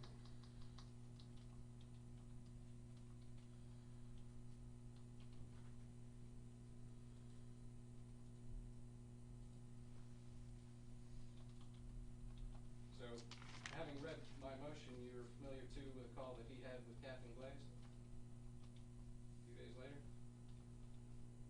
I am familiar, but I don't know the whole content of it. Before February 19, 2021, did you have any knowledge from Captain Glaze that Mike Wade had told Captain Glaze, I'm recording all calls and all that? Objection, relevance, hearsay. I'm asking if you knew. I understand what you're asking. Ask the question again, because I need to think about that for a second. So, while supervising the arrest in the case, report writing, the operation itself, did you know about a call that Michael Wade had with Captain Glaze in October 2020? Overruled. You can answer. I know that he talked to Captain Glaze. I don't know the context of the conversation. So at that time, before the arrest, you did not know that Captain Glaze had told him, I would expect nothing less from you, when Michael Wade told him, I'm recording all calls. I don't know that that statement was made, no. And Captain Glaze had never told you about that statement. Not that I can recall, no. So is it your testimony if Captain Glaze says later he told you about it, you don't contradict that? Correct, I don't recall the conversation specific. So you don't know whether or not you knew Michael Wade was recording people before February 19, 2021? I don't know that he was recording people. What about a call with Nicole Connolly? If you're referring to a 911 call, I don't know the specifics of that call, no. Do you recall if that call audio was forwarded to you? I recall that all of the 911 calls from Mr. Wade were being requested and kept in an information file. Okay. Now, you used some passive voice there, were requested and were kept. Yes. Who requested? So they would be requested by a CCD or community crimes detective, and they would need my permission as a supervisor to collect them. And would that CCD have been Detective Chenoweth? It could could have been Detective Chenoweth or Detective Perry at the time, now Sergeant Perry. If you saw a copy of CAD log, actually, I think it's in evidence.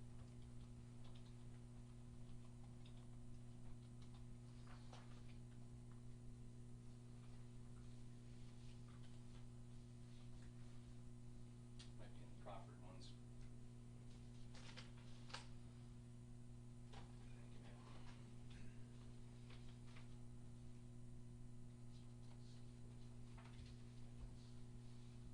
Mr. Lisanich, what's the question before you showed him the proper exhibit? Just give me 1 second to find this first.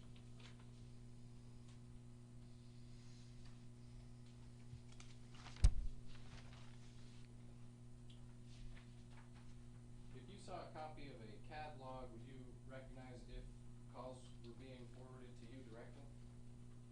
Objection. He has no personal knowledge of how someone else redirected calls. Can I see the catalog? It'd also be hearsay. We don't know if it's fair and accurate. I don't want to approach without you. No, he just wants to see it. You're fine. Yeah, let me see it real quick. Your question is, if he saw this catalog, would he? Would it refresh his recollection the calls were being forwarded directly to, well, Lieutenant, what's your badge number? 682.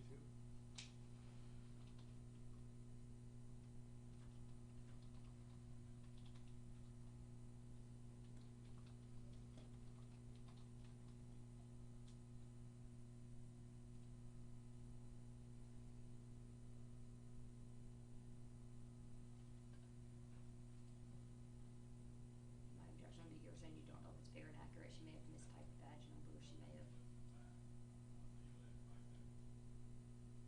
At the moment, I'm just refreshing recollection. Of what is not his recollection to be refreshed. Can you approach? That's the issue.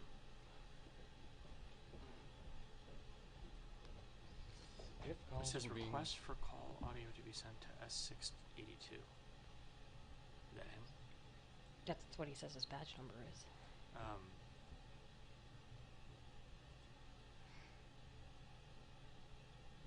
It may not And what refresh was his his answer? recollection. If his recollection isn't refreshed, I gotta take notice. Well, you can refresh with anything, but what was your question that you're trying to? I was asking him about the call from Cole Connolly. Did he know about it? Did he know that call was being forwarded to him? Maybe his memory is he didn't know that the call was being forwarded to him. I don't know. But I think I need to ask him. All right, re-ask him the initial question. I want to hear of his, because in order to refresh recollection, he has to say, "I don't know." He can give an answer other than "I don't know," and then his recollection is not subject to be refreshed. Impeachment might be possible, but he's your witness. You can impeach your witness, of course, but Can't call him for can't that call sole for that purpose. purpose. All right, go back. One question, ask that, and we'll see. Now that I know what that says. Do you remember whether or not the call Mr. Wade had with Nicole Connolly that I'm sure you're familiar with from the motion, do you know if that call was forwarded to you? I don't know specifically if that call was forwarded to my email or not, And but there have been other calls when they request them, and I have to approve it. I do believe I would get copies of the calls. So if that particular call with Nicole Connolly, would it refresh your recollection on that call if you saw a copy of the catalog? Sure.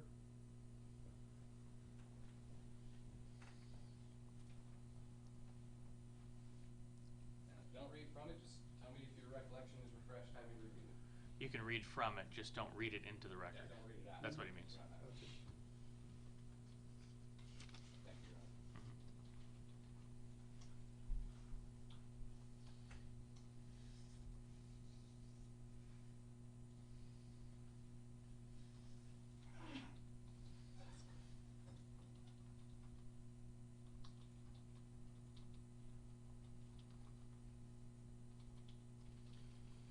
Yes, sir. So if your recollection's refreshed, Yes, sir. was that call audio forwarded to you? It was forwarded to, I believe it was forwarded at the request of Sergeant Perry, Detective Perry. Yes, it was forwarded to us, yes. And by us, you mean you specifically? believe so.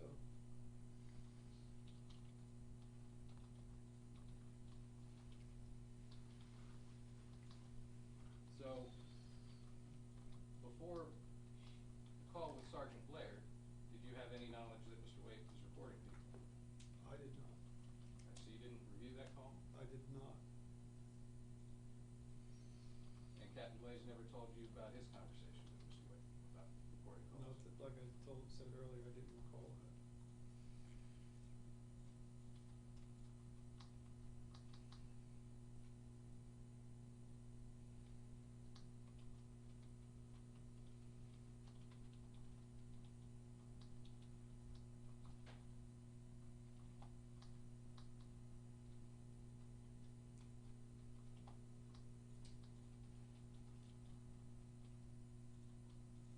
When you were supervising, let's move on to the plan to arrest Mr. Wade. Now, you were serving as a supervising sergeant at the time, Yes, and was the plan to go get Mr. Wade the same day as the day the Capias was signed? yes, I believe it was. Was it an urgent arrest? Urgent, I mean, it was an arrest warrant for him, yeah, I would say that we were trying to take him into custody, yes. So was there any exigent circumstance that required a quick turnaround on that? I don't really understand that. When there's a warrant, we go try to do a service on it. Was there any exigency? Anybody in danger? Not that I know of, no.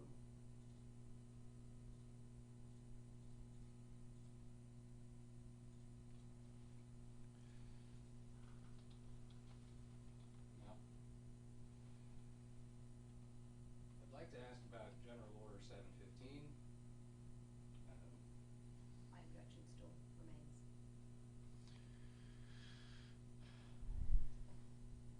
It's not relevant to prove how reasonable or unreasonable a search warrant is, or an arrest warrant is. It's a tactical operation plan, so simple.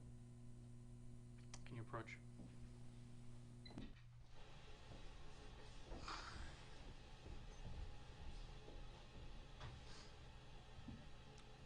The detective answered the question on this, but the issue remains. What difference does it make to the motion as to whether there was probable cause and as a result of there being probable cause for the arrest, search, and seizure? What difference does it make as to whether something should or should not be suppressed? How is it relevant? I think, Your Honor, it's just one of my building blocks. It doesn't get me all the way, but I think it's a building block for my position on the matter. But I understand and appreciate the court's rulings. Just, while each thing doesn't have to prove your case, each thing has to be relevant. We let the detective go into it and give you some leeway on that, but at some point, we're going to ask every law enforcement witness what their order says and whether they did or they didn't engage in a tactical plan.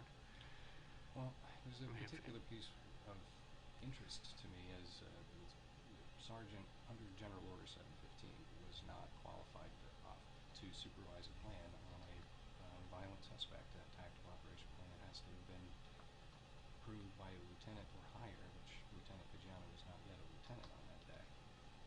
But there's no plan, they didn't follow it, it's just not relevant to get us Is violent defined in the order? Because I think you're conflating the issue. Generally, a tactical operational plan is a situation where the SWAT team is required to be used. If I can show you the scope, it's a very broadly written order. It seems to apply anytime there's a risk of violence.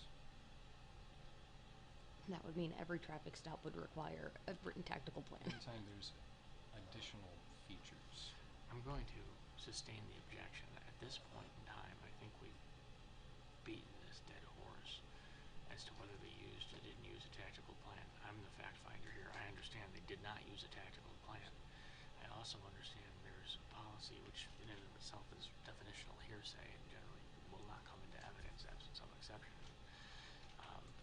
That they may or may not have followed. It may be broadly written. It may be specifically tailored. It may not. I don't see how it's relevant to the issues at hand. I'll let you go into it with the detective, and I think it's time to.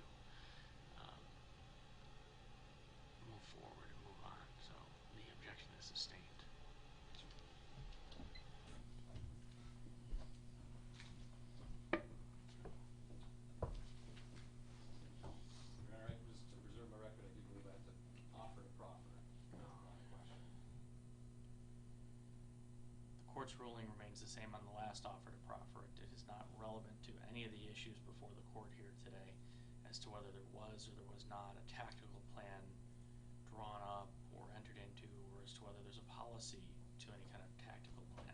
It's denied. So, Lieutenant, as the sergeant, you were the primary supervisor of the operation, or the first line supervisor? Yes, I was the first line supervisor, yes. And being first line supervisor, were you well acquainted with all features of the planning and the operation themselves? I mean, yeah, I was involved, yes. Now, were there two plans? I don't necessarily two, but it was, like, Sort of a plan A and a plan B? I don't recall it being exactly that way. It was more of a, we're going down there, let's set up on the house, and then if Mr. Waite comes out, that'd be great. If not, we're gonna have the detective meet him. So what I call plan A, there was an effort to get Mr. Waite to come out to you. Yeah, with the detectives calling him to meet at the gate, yes. Well, was that plan A was to get him to come to the sheriff's office? Was there any effort to get him to come to the sheriff's office? Do you recall? I believe there may have been, I think Captain Glaze called him, yes, I believe that was part of, yeah, I think he tried to get him to come down, because he wanted to file a complaint. Do you recall about what time that was? I do not. So, first option, see if he'll come out, right? See if he'll come to us, Right. right? And then plan B, when he said he wanted a lawyer, right? You'd have to ask Captain Glaze, I don't know specific. You weren't listening into that call? I don't recall if I was or wasn't. I don't recall. Would it refresh your recollection if you saw a copy of a transcript of your deposition? Sure. In this case, we refer you to page 16.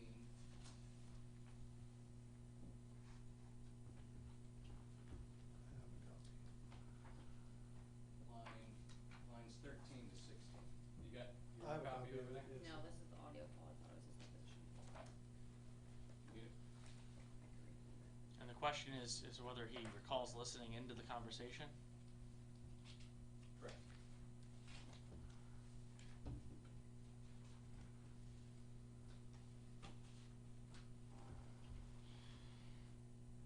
Specifically lines 15 to 16.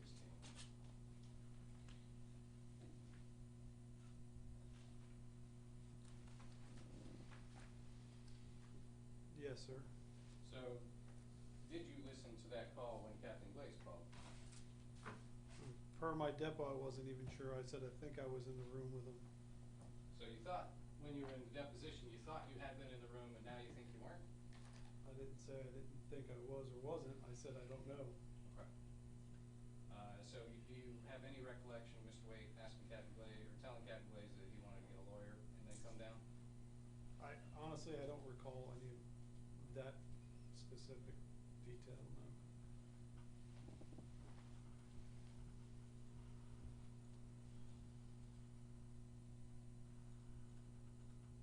In any case, if you had gotten him to the sheriff's office, that would have been an environment you could control? Absolutely. Now, as supervising the operation to go get him, Plan B was to arrest him at his house, right? Correct.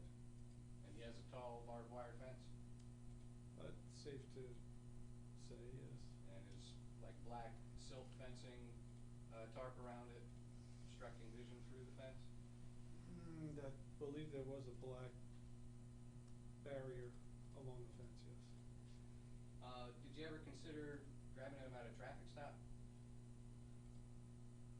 Sure, that would have been a thought if he was out. Did you think he was gonna stay in his house for too long? I don't know what I was thinking that day, honestly, sir. do you know why you didn't opt for or suggest a plan to get him at a traffic stop?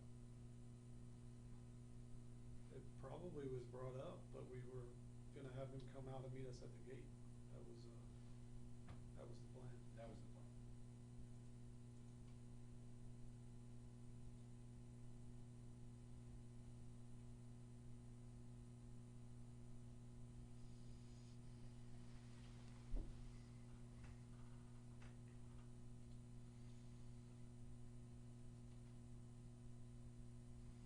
Now let's talk about the arrest.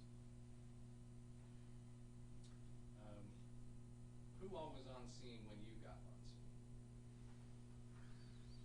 Detective Farkas, Detective Vanscoy,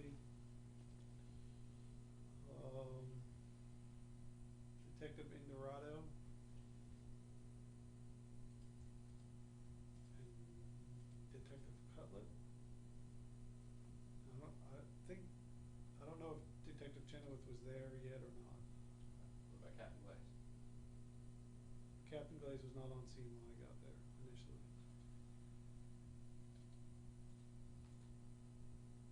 And Mr. Waite was, when you got on scene, where was he?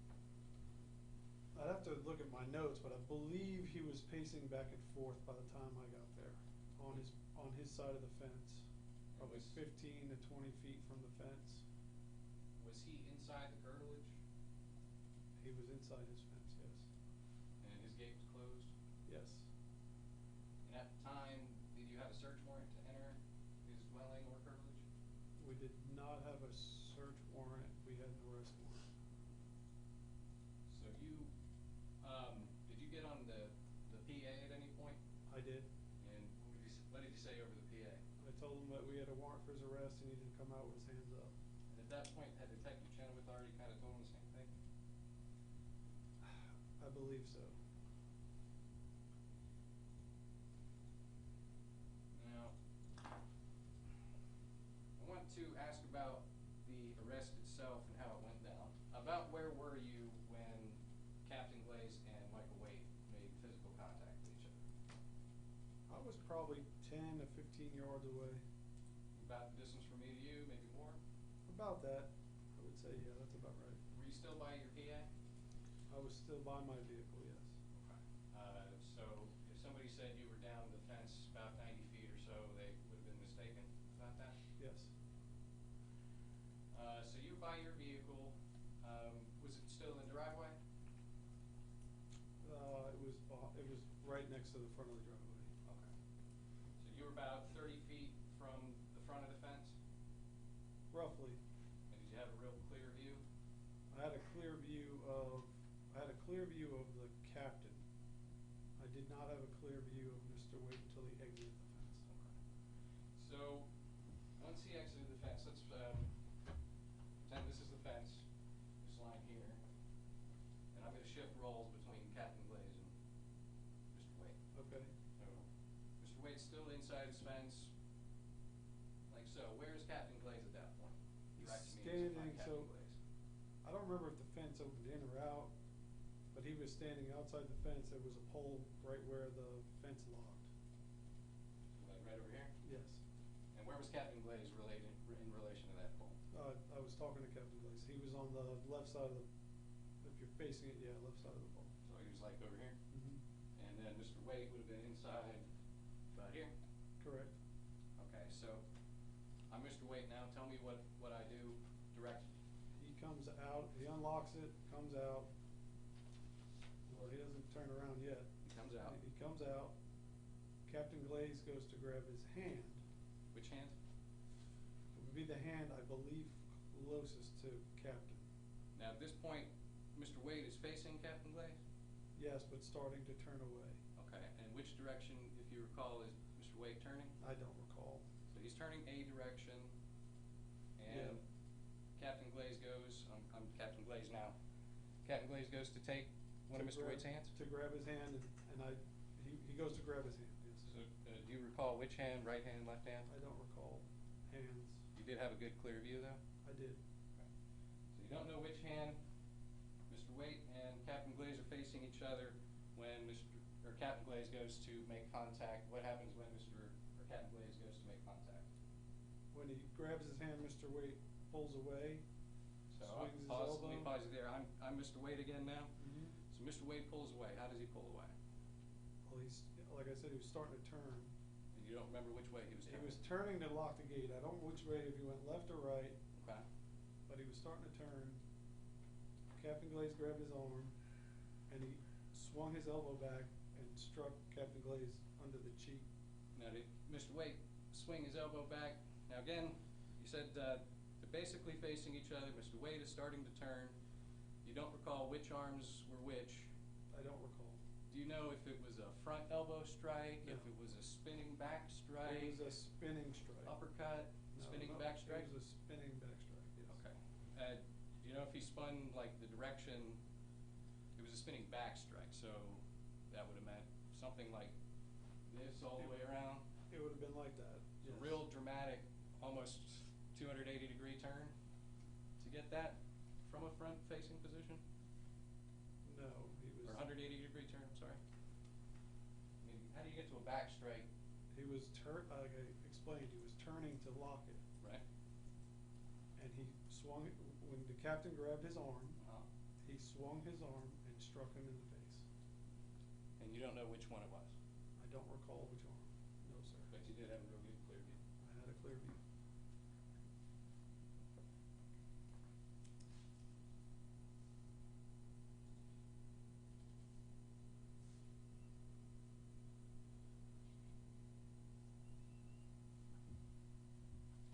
Did Mr. Waite have any injuries as a result of the occurrence that day?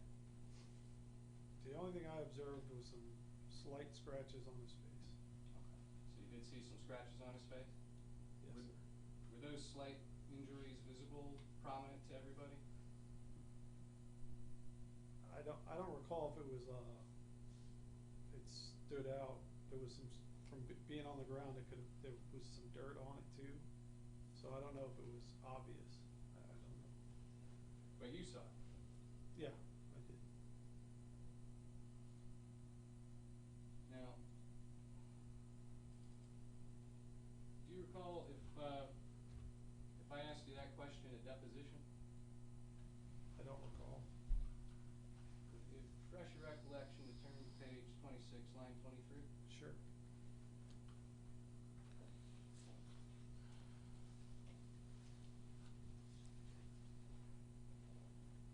You're asking for Beechman used to ask him if he remembers making a different statement at another time.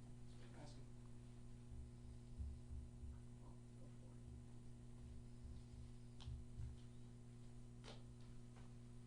Yes, sir. So, now when we had our deposition, that was October of 21, right? Yes. And at that time, I asked you if Mr. Wade had any injuries. And at that time, you didn't recall, is that right? That's correct. Today, you recall that there was some. Yes, sir. But as of October 2021, you had no recollection of any injuries to Mr. Wade. That's correct. And now that you do recall having seen injuries, did you ever ask crime scene specialist Kloss to take photos of those injuries? I personally did not, no, sir.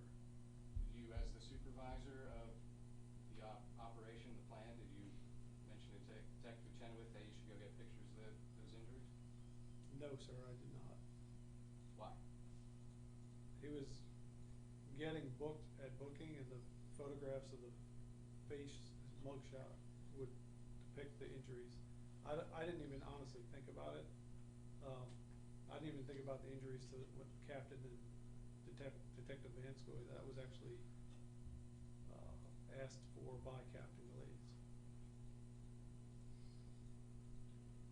I have no further questions. Any cross? Just briefly, Your Honor. Lieutenant, I know there was some questions about which hand and which way he turned. This case is 2 years old. Is it Yes. getting hard to remember the very specifics of which arm? Yes.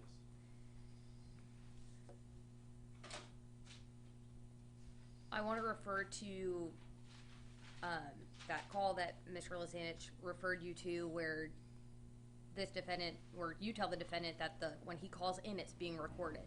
Yes. When he calls in, where does he call into? 911. So he doesn't call into your direct cell phone. No. He doesn't call into your office phone. Occasionally, he would call my office, but not for an immediate response, no. Okay, so he would call into 911 and 911 calls are always recorded. Yes. So it was your intention that's what you meant to tell him, was that all the 911 calls are being recorded, so when he calls in, that's the recorded calls. Yes. And when he said to you, don't worry, I'm recording 911 as well, did you take that as he was also recording the 911 calls, not he was recording that in addition to other recordings? I actually thought that he was referring to having 911 calls, being that he was requesting them as a public records request. Okay. So I thought he actually was getting them as a public records request. I didn't realize he was referring to recording them. Or recording other calls outside of that scope. Correct. Mr. Lazanich also referred you to a transcript where you said you might have been in the office with Captain Glaze when he spoke to this defendant. Do you recall if Captain Glaze had the phone on speaker or if he held it up to his ear? It's going back a ways. I don't recall. I know that the captain had called him more than once, and I could have been in there for one conversation and not another, and I don't necessarily recall which of the conversations I was in there for, so When you're in there, do you remember them being on speaker, or did Captain Glaze usually hold the phone up to his ear? he would hold the phone up to his ear. So you wouldn't even know what this defendant had said? No, not typically. Let's talk a little bit about the arrest. Did you either see a firearm, or what could have been a firearm on this defendant, or did anyone on scene tell you that they may have seen a firearm on the defendant? I believe, if I remember correctly, Detective Vanscoy thought there was a... It goes on the effect of the listener, whether he actually saw it or not. This lieutenant believed that he possibly had a firearm. Overruled, you can answer the question. Detective Vanscoy believed he had a bulge in his pocket, I believe, is what was told to me. That could have been consistent with a firearm. Correct. And you stated that you saw this defendant strike Captain Glaze? Yes. Had any force been used before that strike other than Captain Glaze and Detective Vanscoy reaching for this defendant? No. Did you see anyone kick the defendant? No.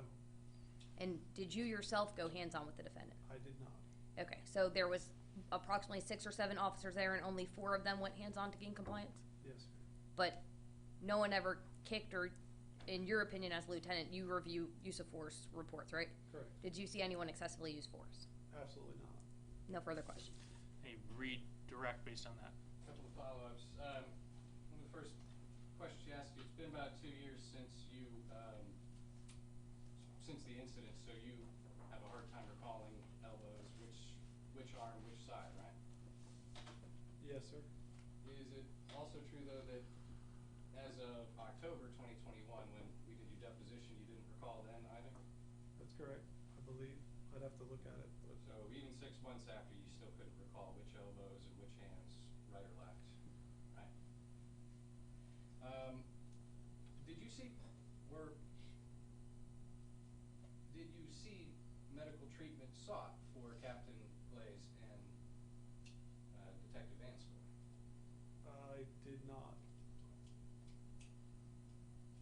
I'm sorry. Can you repeat the question? Did you witness or hear about or see Captain Glaze or Detective Vanscoy receiving medical treatment? I mean, I cleaned their injuries on site. I got my first aid kit and cleaned up their injuries on site. They were actively bleeding, so I cleaned up their blood and wrapped it.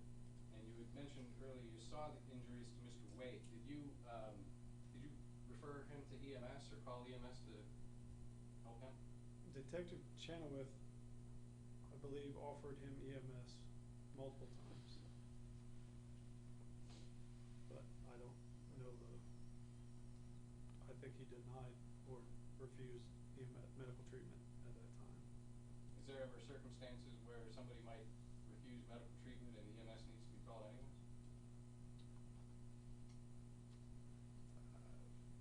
I don't anyways? Yes, but they can still refuse treatment. But it would be a good practice if the EMS can say, yeah, we got there and he refused to us, so then it's not a question, right? It's a discretionary thing. I don't. And you, in the discretion, in your discretion, Detective Chenoweth's discretion, you did not call EMS for him, for Mr. Wade. Correct. No further questions. Is the witness released? I just briefly have one follow-up All right. to that. Lieutenant, when someone's overdosing, you can Marksman Act them, right? Yes. And they're not generally in the right state of mind to make those decisions? Correct. Did this defendant appear to be in the right state of mind to knowingly refuse EMS? Yes. No further questions. All right. Is the witness released? Yes, Your Honor. All right. You may go about your business. Thank you for your time and Thank you. testimony, Lieutenant. Who else do you have? You have Captain Glaze, Your Honor. All right. Let's call Captain Glaze.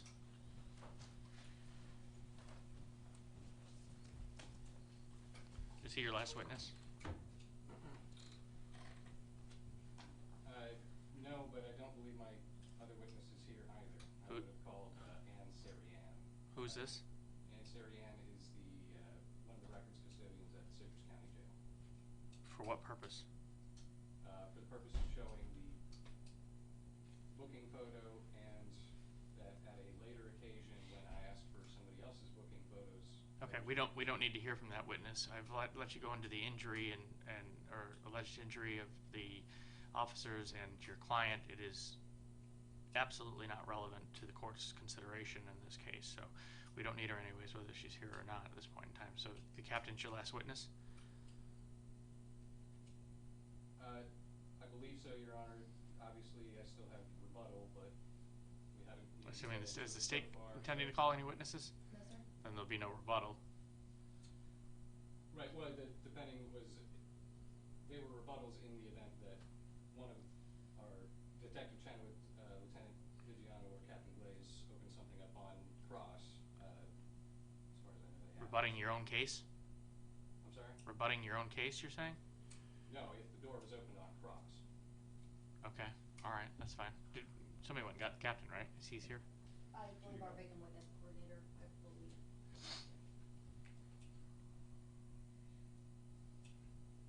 What's his name? Glaze? Glaze, Glaze.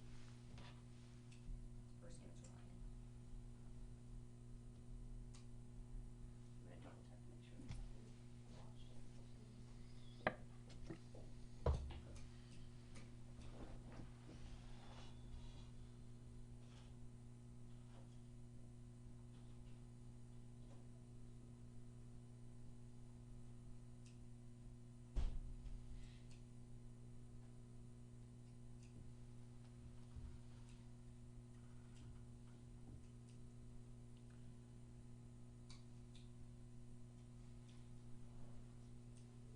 Where'd they go to get him?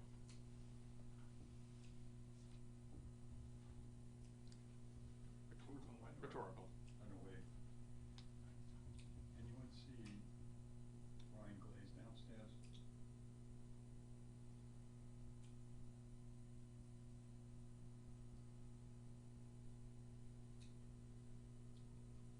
Is Ryan Glaze on the first floor?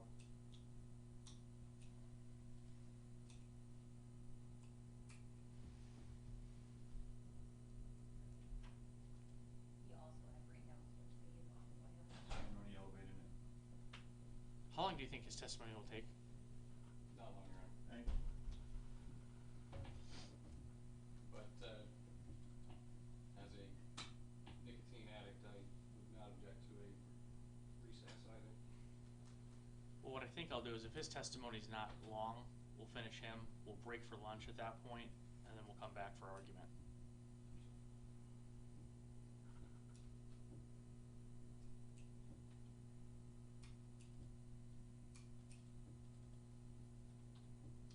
There is someone, honestly, I don't know this officer's name, someone from the Marine unit. Do you need him? No? And, Shelley Clark is not there. They can both go. Who is that young guy and with the baby? Is that your rebuttal witness? I believe that was Mr. Munn's family. Oh, there's Munn's family? Okay.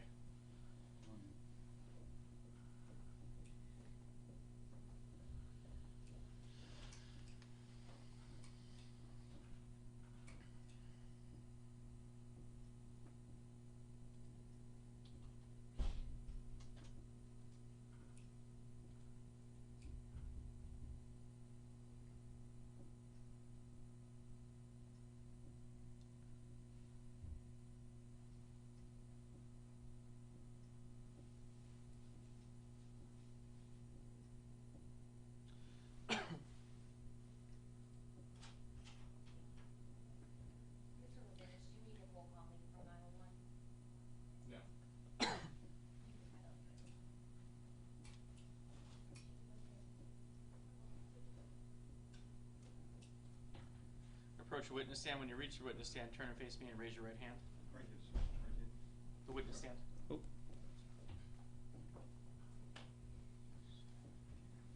Do you swear to tell the truth, the whole truth, nothing but the truth, so help you God? Yes, sir. All right, go ahead and have a seat. Pull up to the microphone, speak in a loud, clear voice, and at your pleasure, Mr. Luzinich.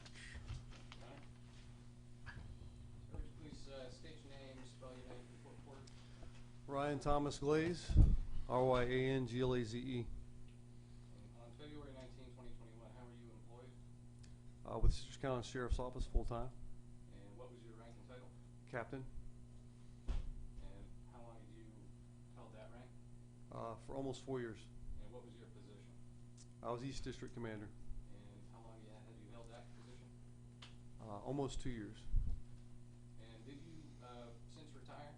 Yes, sir. When did you retire? March 26, 2021. So about a month after this case? A little over a month. This was February 19th was the incident. March 26th, I retired. And to your knowledge, were you the most senior officer that was engaged in this case? Or Yes, sir. directly involved? When deputies went out on boats with Citrus Aquatics, was that with your approval? Yes. Was that at your direction? They had been doing that before I got over there, I believe, so I see no reason to discontinue that.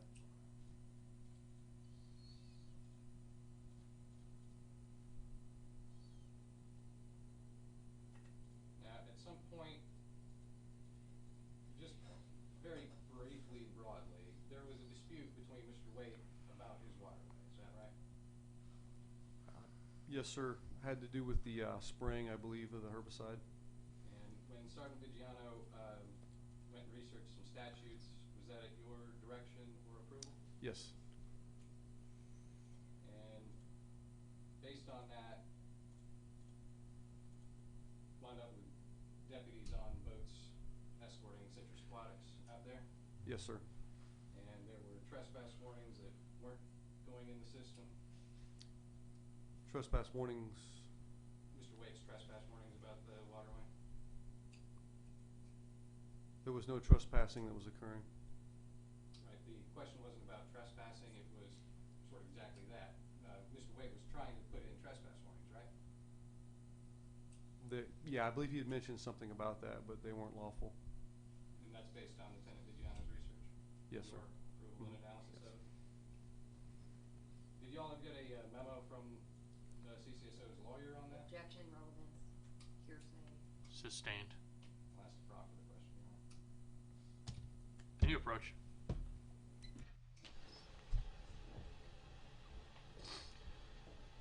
You are not entitled to proffer every single ruling you disagree with. I understand, Your Honor. And that's what you've done for 2 days. We are now 13-ish, 12, 13 hours into hearing time on something that probably should have been accomplished in 2 to 3 hours. Your Honor, I very much apologize. It's not my intent to offend or obstruct your rulings. It's merely what I understand to be my obligations to offer a proffer. I respect the court's rulings on You're that. asking about attorney-client privileged information. I'm not going to allow you to proffer that. You're asking about information that if it wasn't attorney-client privileged information would be pure hearsay.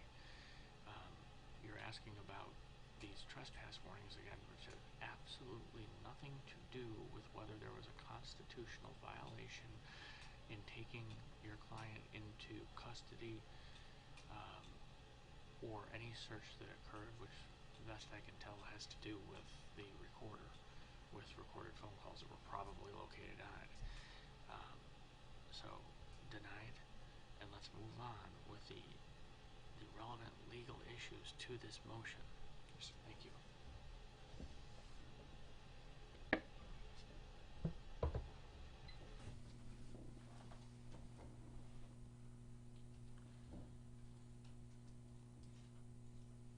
In around August of 2020, were you hoping to have a warrant for Mr. Waite's arrest? August 2020, I'm not aware of the exact incident or what you're referring to. Do you recall ever sending an email indicating that you hoped you had enough for a warrant to arrest Mr. Waite? I'm not exactly which incident you're talking about. I believe there was a couple of incidents that he was involved with. It's not any particular, it's not the incident I'm asking about, it's about what your state of mind was in August, and an email, do you recall sending an email indicating that you hoped you had enough to arrest Michael Wade? In August of 2020, Yes. Mr. Lozenge, I believe that's already in evidence, you can just hand it to him. this may have been stemmed from an actual incident where I believe he pointed a firearm at a county employee, if that's the one you're referring to. Because that's the only one I can think of off the top of my head that was an incident prior to this where we had actually completed a offense report and submitted that to the state attorney's office. So that may or may not be the one you're referring to without you asking specifically with the incident and just giving me a date. August 3rd, 2020, do you recall sending an email?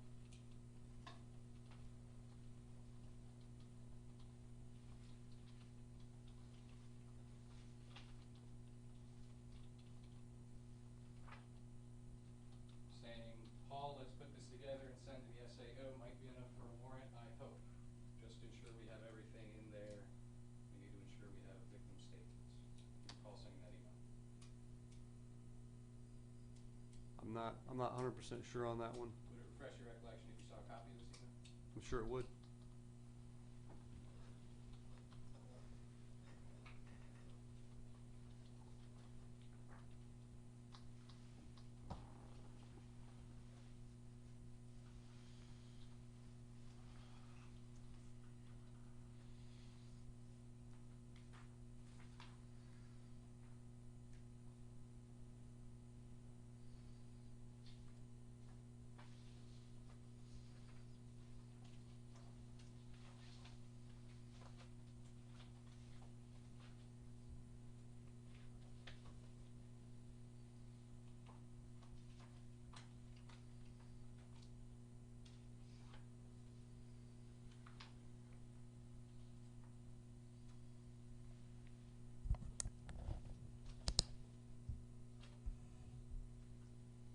Is your recollection refreshed?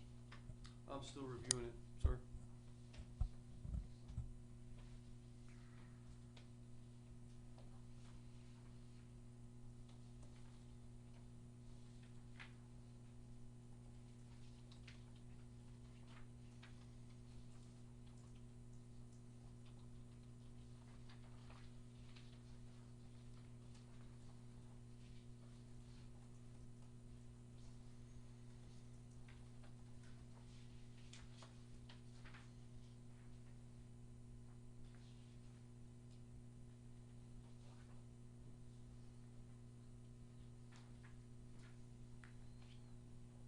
Isn't it on the front of the page? You gave me a packet here, sir. I'm reviewing it.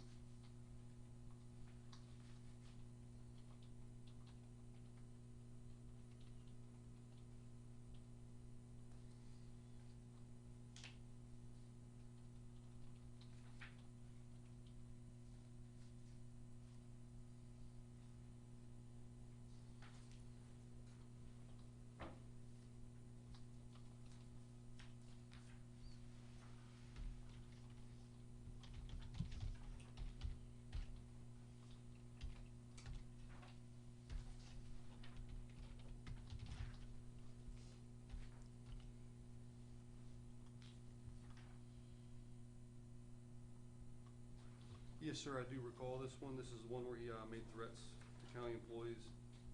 So, to go back to the question as I had asked it, you do recall now in August 2020, sending an email indicating that you hoped you had enough for a warrant, is that correct? Yes. You also said a minute ago about an incident where Michael Wade pointed a rifle or a weapon at people. Yes. Are you referring to the incident on July 25th, 2019 that was later investigated by Deputy Ferguson and Detective Barrett? Could be. And do you recall reviewing either of their reports in those cases? I believe I did review them. And do you recall reviewing, in your review of those reports, that both of them indicated that Michael Wade never pointed a firearm at either of the individuals on Citrus Squatters Post? No, it was my impression that he had. Would it refresh your recollection if you saw a copy of those incident reports? Possibly.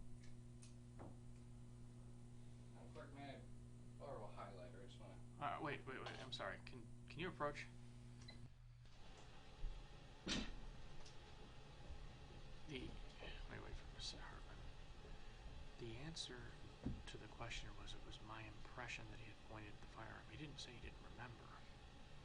You can't refresh his recollection if he doesn't say his recollection is in question. He said, it's my impression he pointed the firearm. Is Your Honor objecting? This is Well, the court controlling his courtroom to the point where we are now 12, 13 hours into a hearing and preventing any delay of the conclusion of this. So I'm also objecting to relevance. How long we're going to go on this aggravated assault that has nothing to do with. this is a prior issue. I think he said August 2020, August 2021. Yes. Your Honor, he brought it up unresponsive to my question. I was asking him about an email. Where are and we he going stated with mine it? from that What does it email. have to do with the arrest and the search and seizure that occurred? Your Honor, I believe while giving an unresponsive answer to a question, he opened the door to this incident. No, you asked him about an email that had to do with the aggravated assault. You really want to go into whether your client was accused of an aggravated assault on a county employee previously? Your Honor, all this evidence is already in the record. I understand that, but going back to the issue here, he hasn't said he doesn't recall anything. Now, if he doesn't recall it, fine, he can be refreshed. But there's no refreshing someone that doesn't say. Quite honestly, I don't think it matters either way what he says here. Whether he says he had a gun or he didn't have a gun, he pointed, he didn't point it, because it's not, he's not charged with that. It has nothing to do with this case. But what I'm trying to do is move this hearing along so that we're not simply spinning in the mud here and not making any headway. The state's objected to what? To relevance, I don't think that this aggravated assault has anything to do with it. If he's What trying is to the show bias, relevance that's of a it? question He's for not the jury. charged with an aggravated assault. Along with the statement Captain Blaze made in his email saying he hoped he had enough for a warrant. It's already This admitted goes into to evidence. bias, motive, motive to color his testimony, even his perceptions, how he perceives evidence, all of that, according to statutes regarding admissibility of bias, says it's always. Did he draft the PC for the warrant? He supervised everything other than that. He didn't. It's irrelevant. Draft his PC. It is irrelevant. Is he? It is irrelevant at this point. You're the only. That is the most related thing you've stated so far was about his bias and coloring his opinion as to the arrest. He didn't draft the warrant, and there's no indication he directed anyone to rely on the warrant affidavit or specifically leave relevant facts out. Then it's irrelevant. I've allowed a lot. I've given you great leeway over the last 2 days here, and it's time to move the case along and either prove or disprove the allegations in your motion, so that we can have a determination as to whether suppression is appropriate in this case or not. Trying every single little issue as it relates to Mr. Wade, most of this stuff never comes before a jury anyways. Most of this never, there's not a chance more than half of this a jury would ever hear. It's most of it is irrelevant. Most of it is 403 allegations. I'm not going to allow anyone to talk about whether he was accused of an aggravated assault before in a jury trial. It's so prejudicial to your client that it's, and you'd be jumping and screaming if the state did it. So it's irrelevant. That's the court's ruling on this point. Whether he's been accused or convicted or anything related to an aggravated assault beforehand is completely irrelevant to the case. I think he's answered your questions thus far. I hope he got a warrant. I think I'll allow you to go into that statement.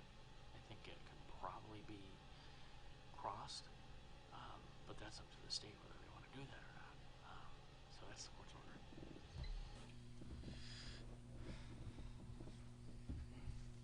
Tara, Your Honor, there was part of what you said I couldn't hear.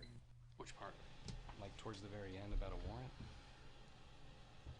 We're talking about Did you say that? the PC affidavit for the search and arrest Well, that was warrant? the beginning. or- Yeah, that whether You re-mentioned whether it. he had something to do with drafting the PC, Okay. that's relevant. Okay.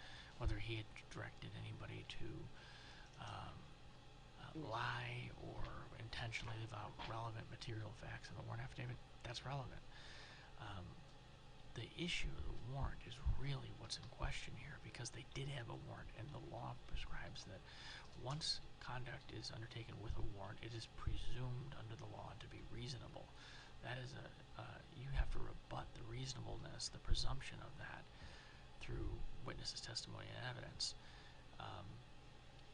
If there was some type of direction to lie at that, okay, that would tend to establish that.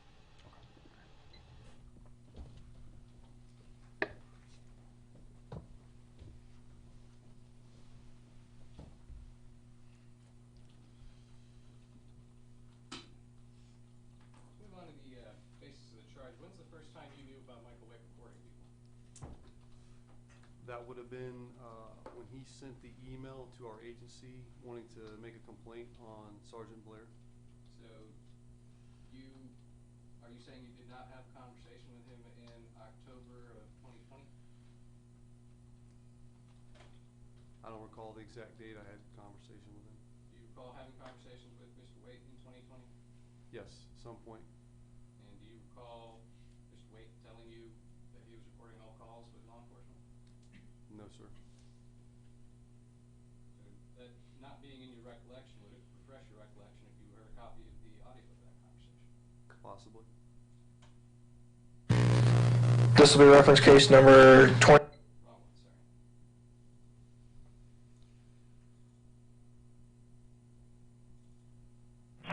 Calls will be recorded, so we had a decent conversation here. Recognize the voice in that? Go ahead, replay that one. I can. Keep everything honest. Yeah, just let you know, this phone call's going to be recorded, so we had a decent conversation here and keep everything honest. No, I wouldn't expect anything less. Okay. You recall that call? I don't recall the whole context of it, but that does sound like me and Mr. Waite having a conversation. So now you do recall a conversation in which Mr. Waite told you that he was reporting calls with law enforcement? That sounds like that. So when you testified a minute ago and previously a deposition that the first time you knew of him reporting people being in the call in January with Sergeant Blair, that testimony was not accurate? I forgot that he had actually said that on that conversation. Got it. Do you know, have any knowledge of a call he had with Miss Nicole Connolly, Nicole Conley? 911 dispatch officer, same one, a couple of days later? I don't know anything about that conversation.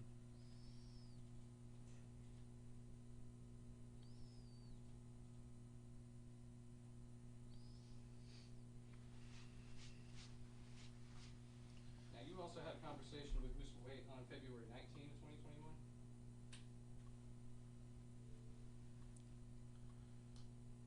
I don't recall. Would it refresh your recollection if you heard a copy of the audio of that call? Possibly.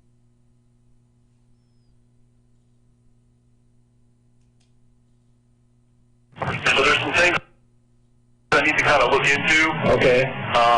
Appreciate you bringing that to my attention. So I know Sergeant Taylor had spoken to you already this week. So we're trying. Well, no, that was Clark. That was yeah, I'm sorry. Clark yesterday. Remember that call? What was the date on that one? Well, You said February 19th, 2021? yes. I don't recall having a conversation with him on that day. Do you recall having a conversation with Mr. Waite after you had a capias to arrest Mr. Waite? Sir, I don't recall. It was almost 2 years ago. Do you recall attempting to get Mr. Waite to meet you at a sheriff's office so you could arrest him on a capias? I did request to meet with him, sir, prior to February 19th. Well, maybe we'll just take a longer listen to this call. Right. So we're trying to get moving with a few things. In order for me to initiate the investigation, I just need to get you. I can bring out a citizen comment form. I can have somebody meet you somewhere, or also the sheriff is free at 10 o'clock this morning, and I told him about the issues that I'm having with certain people dealing with you, and that this is a citizen that has a concern. So he said, hey, let's see what we can do at 10 o'clock this morning. So if you're able to come in even to the office and we can you can talk to us then, and also fill out the citizen comment form, or we can come and meet you if it's okay for you, we can meet you wherever you want, or? Yeah, we've got a lot of problems because you guys aren't enforcing, no trespassing laws. And you've got Sergeant Marshall, who's been refusing to arrest people. You had Sergeant Vigiano refusing to arrest people, refusing to put my no trespassing warnings in the database, refusing to investigate, and then he tried to turn. So you were saying earlier in that call about a citizen comment form, right? Yes, sir. You wanted him to come down to the station to fill out a citizen comment form so you could arrest him. So we could arrest him, is what you're saying? Did you already have the case? Well, no, my intention was to have him fill out that citizen comment form because he was wanting to make a complaint. And if we did, obviously, if we did have a warrant by that time, yes, then he would have been arrested.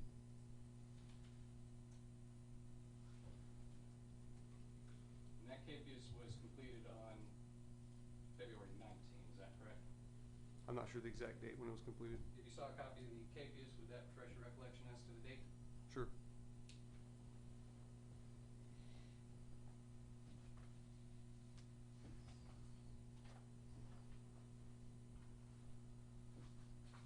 And just look up in your recollections refresh.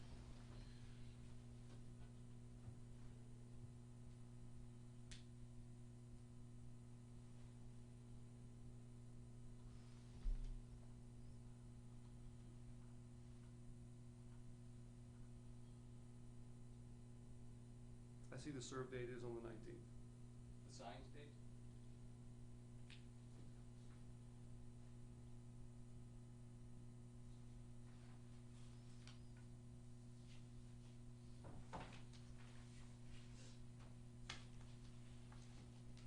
Yes, it looked like it was obtained on the 19th. So, when you were trying to get him to come to the sheriff's office, arrest him on CAPIUS, and you had that conversation with him, did you know he was recording you in that conversation? I told you my intention was to get him to fill out the citizen comment form. And if we would have had a warrant at that time, he would have been arrested, but I don't believe it was the 19th that I had the conversation with him on the phone. I believe it was the day prior. I could be mistaken. It could have been the 19th earlier that day, but I believe it was on the 18th if memory serves me correct. Do you know about what time of day you would have had that call with him? I don't remember, sir. Would it have been very early morning? Don't remember. Did you know you were being recorded? No, sir. Now, you did send an email that morning of the 18th. Is that true? What email are you referring to? Did you send an email warning members of the sheriff's office that Michael Waite was recording people before 9 a.m. on February 18th? I don't recall. Would your recollection be refreshed if you saw a copy of that email? Possibly.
Yes, sir. 8:59 a.m. I did send that email out on the 18th. So as of that moment, you knew Mr. Waite was recording all calls with law enforcement? That was when email that he had sent, like I was saying earlier, that he sent with the conversation with him and Sergeant Blair, that's what led me to send that email out. But you'd also already testified earlier that he told you in October, about 4 months prior, that he was recording all calls with law enforcement, right? Yes, sir. And you never mentioned that to anyone else? You never sent an email like that out when he told you that? No, sir. And you never told Detective Chenoweth about that conversation you had with him? No, sir. You never told Lieutenant Vigiano about that conversation? I don't believe I did tell anybody else about it at that time.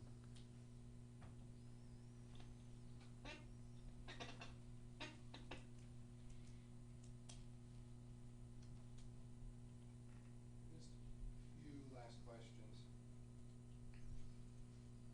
You sustained any injuries to your thumb? Yes, sir, I did. And how's the range of motion? It's still not the same ever since that incident. It's still a little swollen, and I don't have the strength in my right hand as I once did. And there's still pain when like if I go to grab something with pressure to hold it. Did you seek medical treatment for Yes, that? sir, I did. And when you sought that medical treatment, did you tell the medical treatment providers that your range of motion was good? No, sir, I don't remember the exact context of that conversation, but I did tell them that it did limit my range of motion, I believe. And you had a follow-up visit with them as well? I don't remember how many visits I had, but I believe I did have more than one. Did you tell them that your range of motion was good? I don't recall the exact context of that, If you saw a copy of your medical records, would that refresh your recollection? possibly. This would have been at a appointment on March 3rd, 2021, statement from you to medical treatment provider that range of motion was good.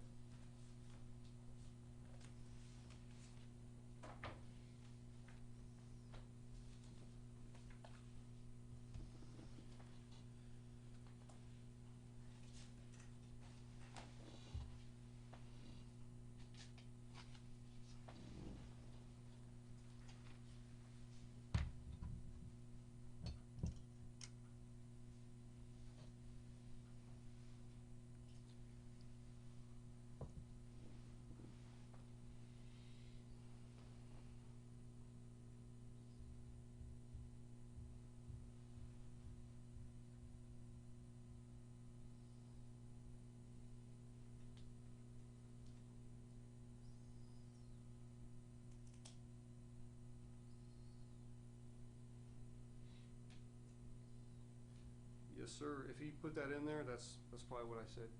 Range of motion is good. It's not great. It's not what it was, but it was good. No further questions. All right, any cross? Yes, we're familiar, and if I can see what defense counsel handed, have been loaded.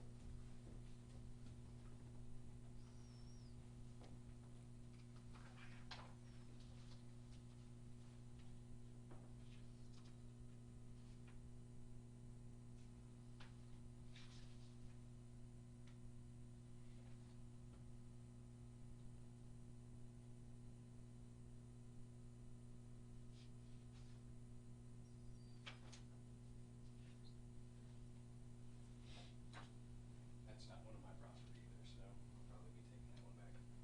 Well, I just wanna know how you got it, get it, did you sign a medical release?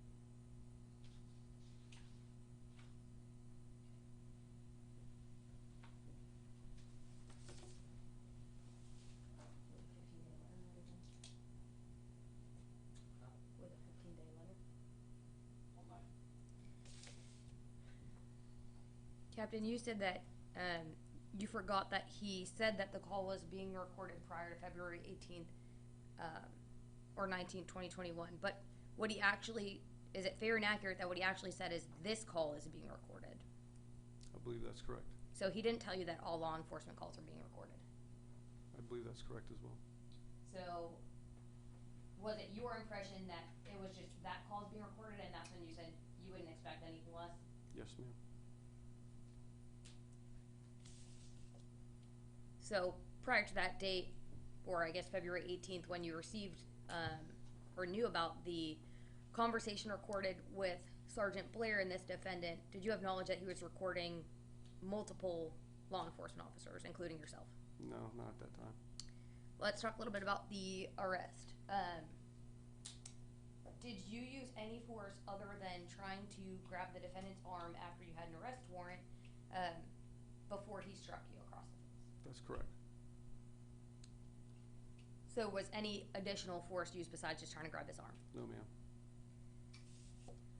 But you were in fact struck in the face by this defendant? Yes, ma'am. Did it appear intentional? Yes, ma'am. How? It was an overt striking motion back with his elbow. So it's not like he just flailed around like freaking out? No, ma'am.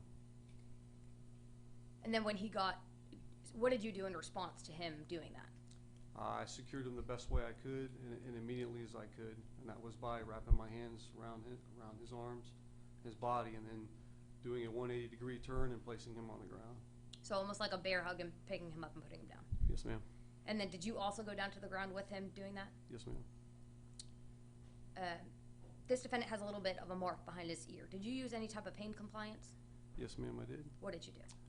That was the pressure point with my thumb behind the notch behind his right ear. What And is that pressure point or pain compliance? How does that work? So you apply your thumb into the notch here behind the right ear, and you apply counter pressure with your left hand. And then you press it up into that pressure point. Okay. Other than that, did you use any other type of pain compliance? That was it. Did you ever see, or did you yourself, or did you ever see anyone kick this defendant in the ribs? No, ma'am. As a captain, you've reviewed multiple use of force reports, correct? Correct. And in this case, did you see anyone excessively use force? No, ma'am. I don't have any other further questions. Any redirect based on those questions? Just one question. Captain, when you first went to put your hands on Michael Wade after he came out, was he facing you or was he facing away from you? When he come out, he was come out When you facing me. first went to put your hands on him, Yes. was he facing you or was he facing away from you? He had turned and faced away. So he was facing away from you when you first reached for him? Yes, when he turned away, that's when I reached for him. No further questions. Okay, may the witness be excused. No objection from the state. No objection from the witness? You're free to go about your business, sir. Thank you for your time and testimony. Thank you, Your Honor. All right, what I think we'll do now is, there's no further witnesses? Only witnesses your honors already ruled on that aren't here. Okay, well, they're not here, so I think what we'll do is we'll break for lunch. Just wanted to say for the record, we did subpoena them and we weren't told they wouldn't be here. I understand. That happens. See an investigator in the back of the room kind of smiling. He understands that happens. Let's break for lunch. How much time do you think? 45 minutes, an hour? Whatever you want. Court's discretion. You guys, you're probably going to leave site, right? Depends Here. on how long you say we'll be. All right, why don't we do this? It's 12. Why don't we come back at 10 to 1? So 12:50, we'll come back for arguments and ruling at that point. All right, the state doesn't have any rebuttal as they previously indicated? Yes, sir. All right, so we'll come back for arguments. We'll rule at that point. Sir. All right, we'll be in recess 12:50. All rise.